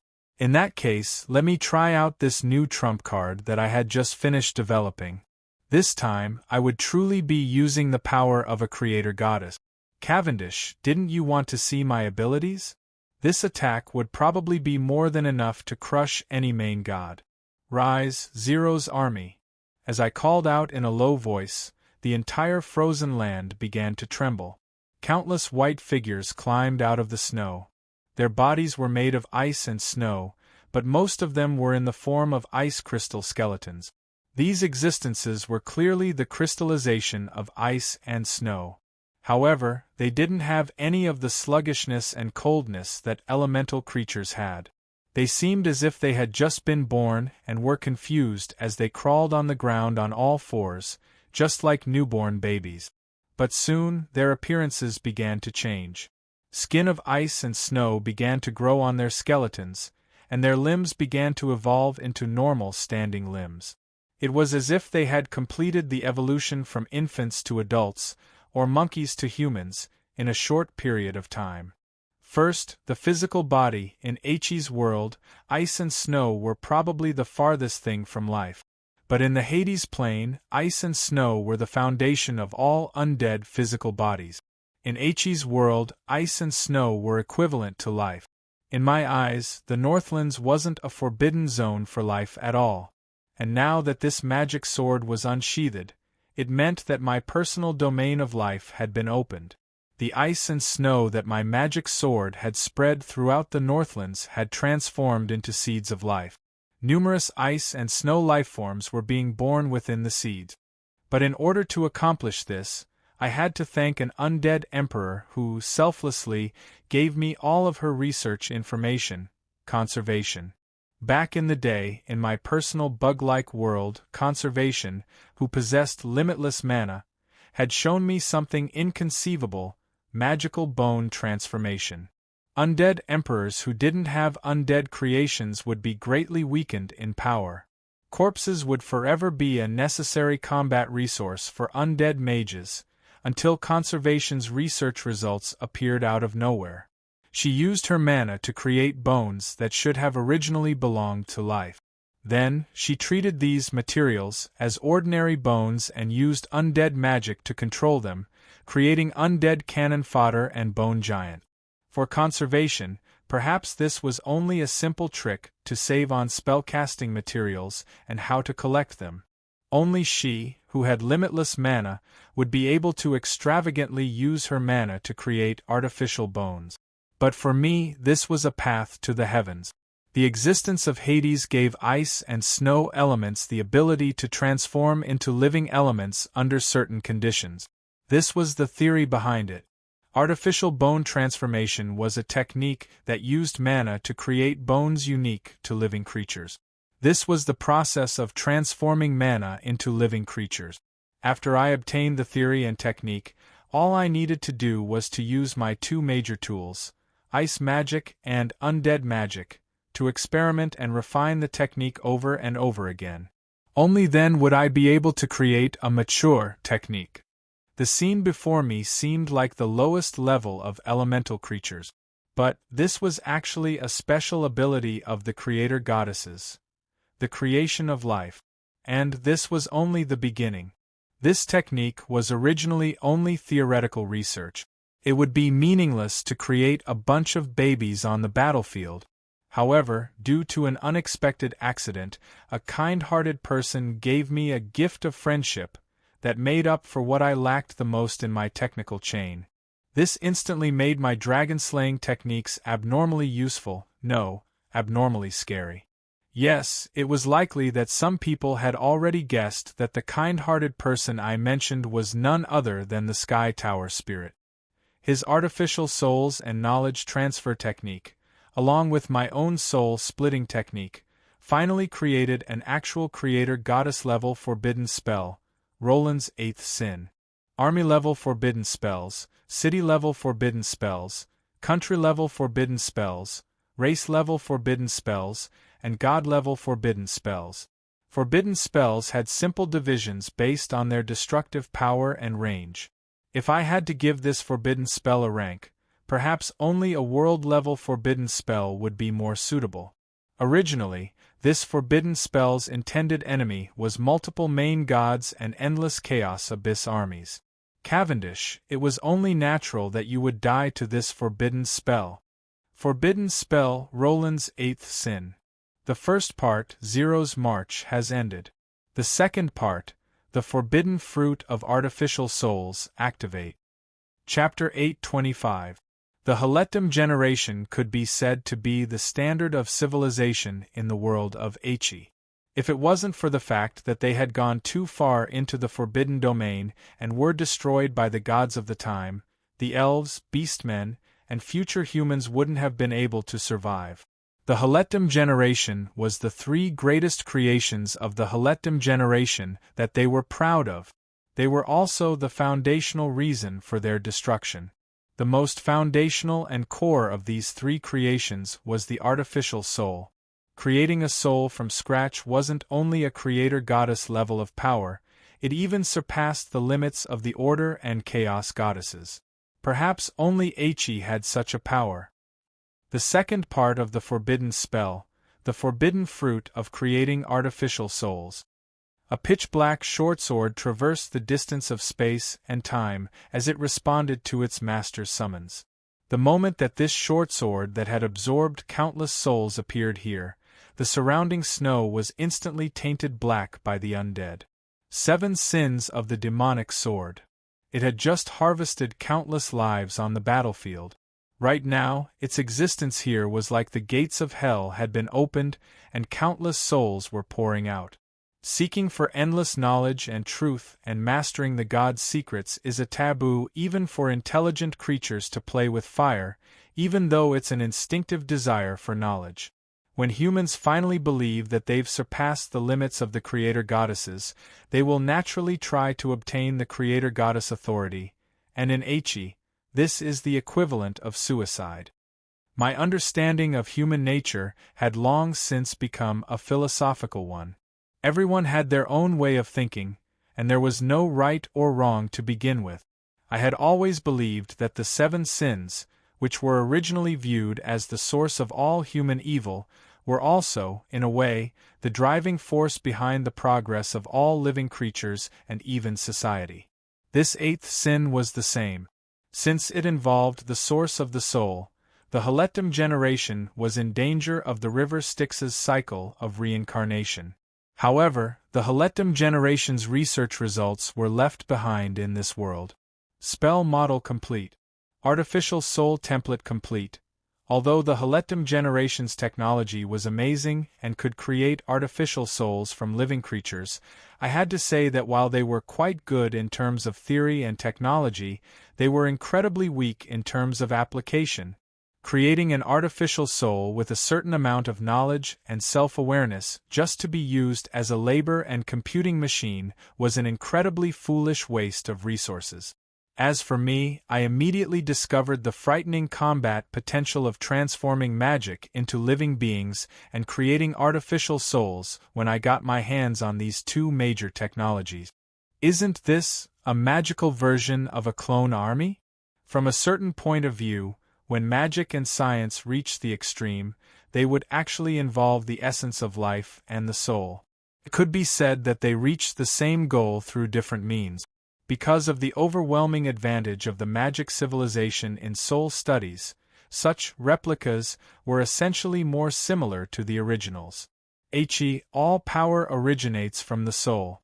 If souls can be customized, can powerhouses be mass-produced? Lack of combat experience and killing techniques? Couldn't she just use necromancy to copy memories? And Harloise was an expert among experts in this field. Her soul book was not only capable of copying memories, it was also capable of copying one's personality and sense of self. Artificial souls have a limited capacity? In that case, the soul-splitting technology used to create the 7 deadly sins would be useful. Cutting the soul fragments of a powerful mother and using them to create the soul seed of a duplicate was a mature technology used to create super undead creatures. In order to maintain the liveliness and completeness of the souls, I even used the method of splitting and duplicating the soul book that I obtained from Harloise. Every single soul was a page of that book. Lack of a corresponding physical body? This was the creator goddess's ability to control the miracle of life. Conservation and I had combined everything together to create a temporary life out of ice and snow. This would break through all limit. Insufficient mana? The super classic version of Olivia's magic box was a super rare item that could supply the defense of an entire city's mage tower. That was 50 mana pools worth of mana. Although it was possible in theory, there were too many accidents that could happen. Too much technology was lacking, and the success rate would be too low. Indeed, it would be nearly impossible to turn these scattered pieces of technology into gears that work together to propel the usage of the entire forbidden spell. However, in this world, there were special weapons that could turn the impossible probability of success into something that was certain. Soul World Northlands stabilized. Creation of Roland physical body has been completed. Beginning to inject artificial souls. Even in this soul world of ice and snow, each of these artificial souls only had about 60% to 70% of my strength. Every single soul was an artificial soul created out of my soul shards and living soul materials. Perhaps their intelligence wasn't perfect, and they had almost no emotions, but their killing techniques and combat experience were at least 60% to 70% of my own. Numerous skeletons of ice and snow completed their evolution in front of me. These skeletons were covered in flesh and blood, as well as armor made of ice and snow. They even picked up swords made of ice and snow. However, their familiar faces and lifeless eyes made me shiver from the bottom of my heart. 1 Roland, 2 Rolands, 3 Rolands. Fine then, countless Rolands. Harlois, Roland, and Conservation were 3 top-level existences in the field of soul science. They combined their research results with the most precious technological treasures from the Heletum generation to create this unstoppable miracle. Cavendish, if you can last for 5 minutes against this army of 1342 Rolands, then even if I'll still win. So what if you can last for 5 minutes? You'll still die after 10 minutes. Cavendish didn't even bother to respond to me. The endless army of powerful individuals before him caused him to laugh maniacally while trembling. He had pointlessly started a 1 versus 1 battle. I heaved a sigh of relief at Cavendish's insanity. The result of cutting my soul too much was that my vision was now hazy, and my head was aching so much that I couldn't feel anything. Not only was my mana source being destroyed, but my life force was also being destroyed. This combination forbidden spell had far surpassed the limits of any individual mage. While I obtained unstoppable combat strength, my physical body and soul were also beginning to collapse. That's right, what I had just said to Cavendish was a lie. I had never lied in my entire life precisely so that I could lie to him at a time like this.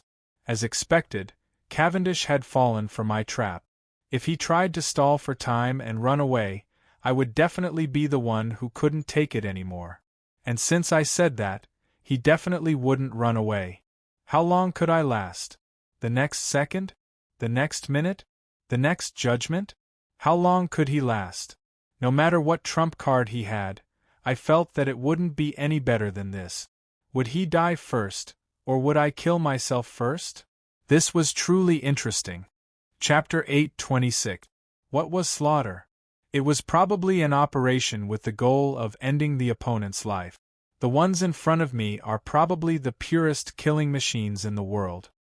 He had a kind smile on his good-looking face, but there wasn't the slightest hint of a smile in his eyes. He clearly didn't have any killing intent, but he was still killing. Seriously, who did he learn this kind of pervert who kills while smiling? Can't you guys be a little more self-aware? Whose clones are they?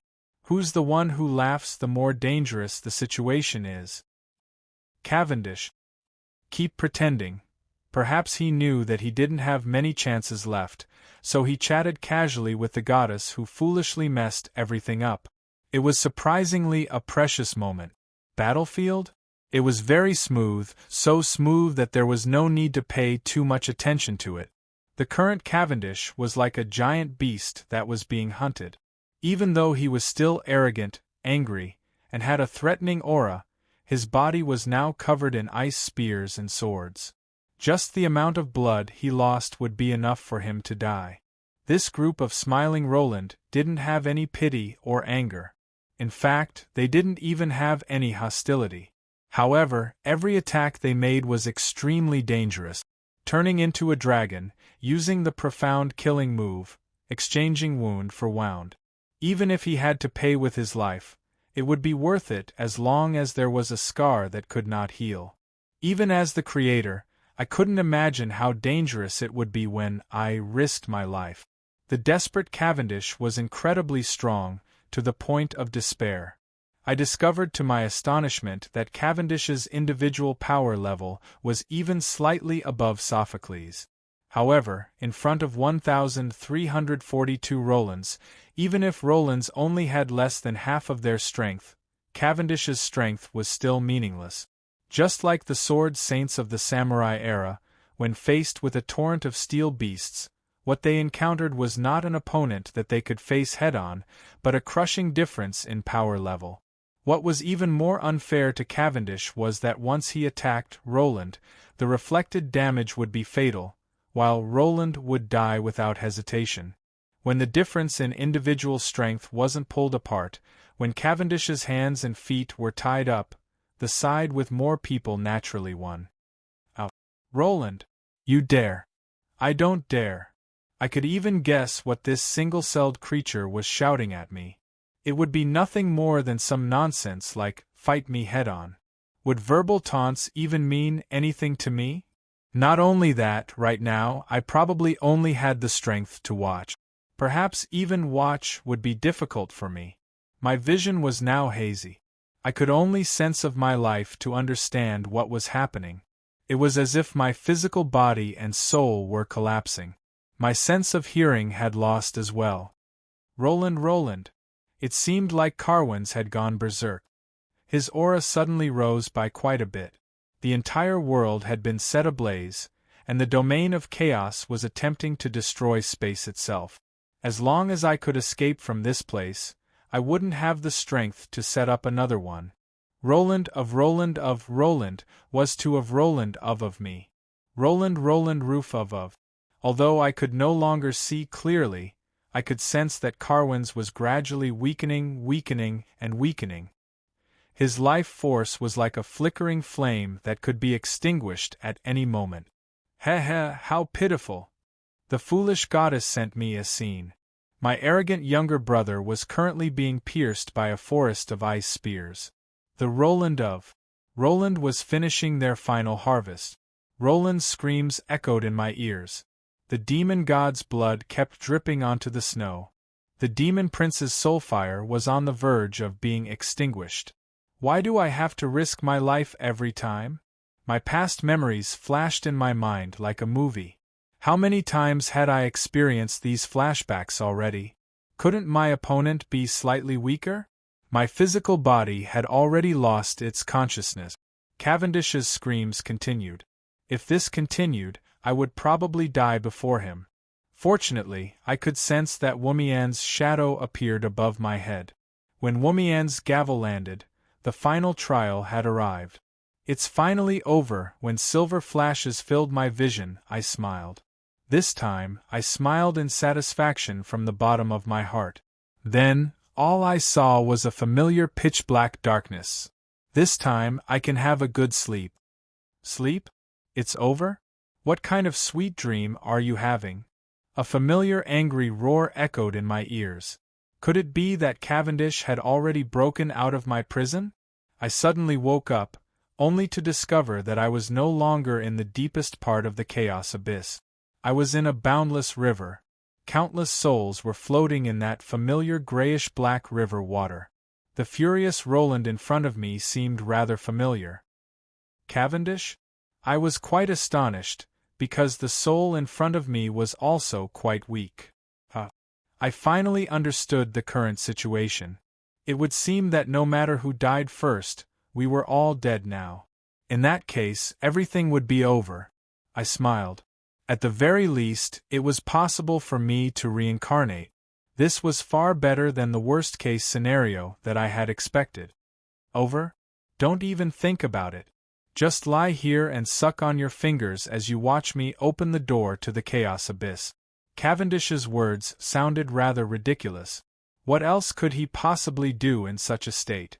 But the next instant I understood. His soul eyes had lost all emotion. He was no different from the undead around him who had no sense of self. Where could his consciousness go in such a situation? His consciousness has been transferred? He even has a bloodline descendant? I recalled Cavendish's previous threat. A bloodline descendant that we all know about. Damn it. Renee? Chapter 8:27. The demon bloodline had always been a double-edged sword. In the mortal plane, there was no job class that could grow faster than Demon Warlock. They only needed to relax their control over their bloodline and borrow power from their demon ancestors, or Chaos Lords, to rapidly grow, as if they were the main character's main character aura. 1 year at Gold rank, 2 years at Legend rank, and 10 years at Saint rank. Other job classes didn't even need to think about it. But if a Demon Warlock could truly improve like this, he would no longer be himself. Demons weren't kind-hearted people who loved to help others. It was the opposite. Their lone service of getting on the train first, then paying for the ticket, was far more evil than even the most black-hearted loan sharks. There's no such thing as a free lunch in this world. If you think there's an exception, that's because you've already unknowingly paid everything. This was probably the most appropriate way to describe the relationship between demons and mortals. But, from a certain standpoint, it was also correct to describe the relationship between mortals and gods. As long as you proved the value of your investment, the demons and gods would generously give you their power. It was just like how loan companies would always greet you with smiles at the beginning, as if they had an excess of money or power, and would seize every opportunity to give it away. The gods and gods were even worse than loan companies in that they didn't want your money. They wanted everything you had. No matter if it was the upper planes or the chaos abyss, the most valuable currency would always be an ordinary person's soul. For high-level gods and gods, their divine power and magic power were a part of themselves. Whenever you tried to obtain that power, it would be the equivalent of opening the door to your own soul and inviting an outsider into your own home. If you really casually used this power, you would be connected to the existence of the gods and gods. You might think that you were controlling this power, but you would actually be corroded by this power and become a part of it. Puppets, god envoys, fanatics, evil cultists, gods chosen, demon awakened, and so on, depending on which god or god was interested in, would be the final outcome. There was actually no foundational difference between these identities. Cavendish had his eyes on Renee from the very start. No, perhaps it should be said that Renee's birth had been prepared for Cavendish. Their identical soul imprints explained everything. Soul imprints were the crystallization of a person's natural talent and past path. There was no precedent of two people possessing identical soul imprints without the guidance of an outsider. And with Renee's natural talent and power level, awakening such a cheat-like super soul imprint, as long as she believed herself to be strong, she would be strong, seemed like a joke no matter what. A mortal body created by Cavendish through his bloodline to walk on the surface. This was my inference about Renee. Back when powerful demons and gods were unable to do as they pleased on the surface, it was quite common for them to use their own descendants as gods' descenders or physical bodies to descend onto the mortal plane. Sometimes, such a physical body would have other uses as well. For example, when a god or powerful demon was destined to die, the body could be used as a seed for their revival. For instance, a certain evil god had once left behind several hundred descendants of goblins, dragons, giants, insects, centaurs, deer, and so on. He had these descendants fight against each other and kill off the weak while keeping the strong. The final victor became the evil god's vessel for his revival. Not only did his power level not decrease, it actually increased. I couldn't help but sigh at how varied his tastes were. I meant that he was quite thoughtful. Casting a net of light was a common choice for reviving seeds. Breeding records and reproductive barriers were repeatedly broken by these shameless superior existences. However, it was evident that Cavendish greatly valued Renee's body. He definitely wouldn't casually scatter a seed. Their physical appearances were exactly the same. Perhaps outsiders would only see this as a coincidence, but my inference was that she was so similar to him that their DNA and cells were the same. In order to perform a perfect demon descent, not only did Cavendish duplicate his own physical body, he even spent a great deal of effort to modify Renee's soul. That was the only reason why she had an identical soul imprint. At our level, soul imprints would no longer be of critical importance on the battlefield. However, soul imprints were the starting point for all legends, the source of future development, the cornerstone of a skyscraper, and the platform for building the future. For an ordinary god's descent, it would be enough to find a random physical body. Although the higher the compatibility, the better, it would be impossible to have the exact same soul imprint. That would be almost impossible. For Cavendish, Renee could be said to be a duplicate of himself. Of course, when considering the fact that Cavendish had definitely contributed greatly to her birth, it wouldn't be wrong to say that she was his biological daughter. For Cavendish, Renee was incredibly important, to the point where it was abnormal. But for the Mist Kingdom, Renee was also incredibly important. I couldn't just kill her just because there was a possibility that I might become Cavendish's enemy, ending everything once and for all. Alright then, I admit that I probably wouldn't be able to do such a thing. There was always a way out. It wasn't certain that a demon or god's descendant would forever be controlled by their superior existences. Many powerful demons and true gods were gods or demons' descendants. As long as they worked hard to perfect themselves and escape the temptation of their superior existence's power, obtaining a true name and becoming truly independent was possible. I didn't know much about the gods, but in the Chaos Abyss, where the strong preyed on the weak, it seemed that defeating the strong was a highly praised virtue. I tried to teach Renee to find her own path and not rely on the power of chaos in her bloodline. This seemingly free lunch was actually ridiculously expensive. Cavendish had possessed Renee multiple times. Although he had done many ridiculous things, he was a perfect personal grandfather who helped Renee overcome all obstacles and even saved the Mist Kingdom in Renee's place. It was likely that it would be quite difficult to erase the favorable impression that he had saved the Mist Kingdom. Perhaps the thing that made Renee lower her guard the most was my relationship with Cavendish. Perhaps in her mind, Roland's younger brother Cavendish wasn't some evil villain that needed to be strictly guarded against, especially since he had possessed her body to save the Mist Kingdom. Not only that, he was also quite humorous and intelligent. Rain's kindness towards Carwins would be quite fatal. While Rain was busy with government affairs and many other national affairs, she had to make time to train hard in order to ensure that her power level didn't decrease, and she also had to rely on her bloodline's power to swiftly grow stronger. I found it impossible to imagine that Rain would be able to completely resist the temptation of her bloodline, especially when her personal talent was so terrible. Her previous foundational power had all been built up by the power of the chaos. At least 50% of the Night Princess's legend came from her personal grandfather. It could be said that without Cavendish, there would be no Night Princess Renee. Reliance was a habit. Trust was buried deep within one's heart. It was almost instinctual. It was fine for me to use it before. Why would it be fine for me to use it again?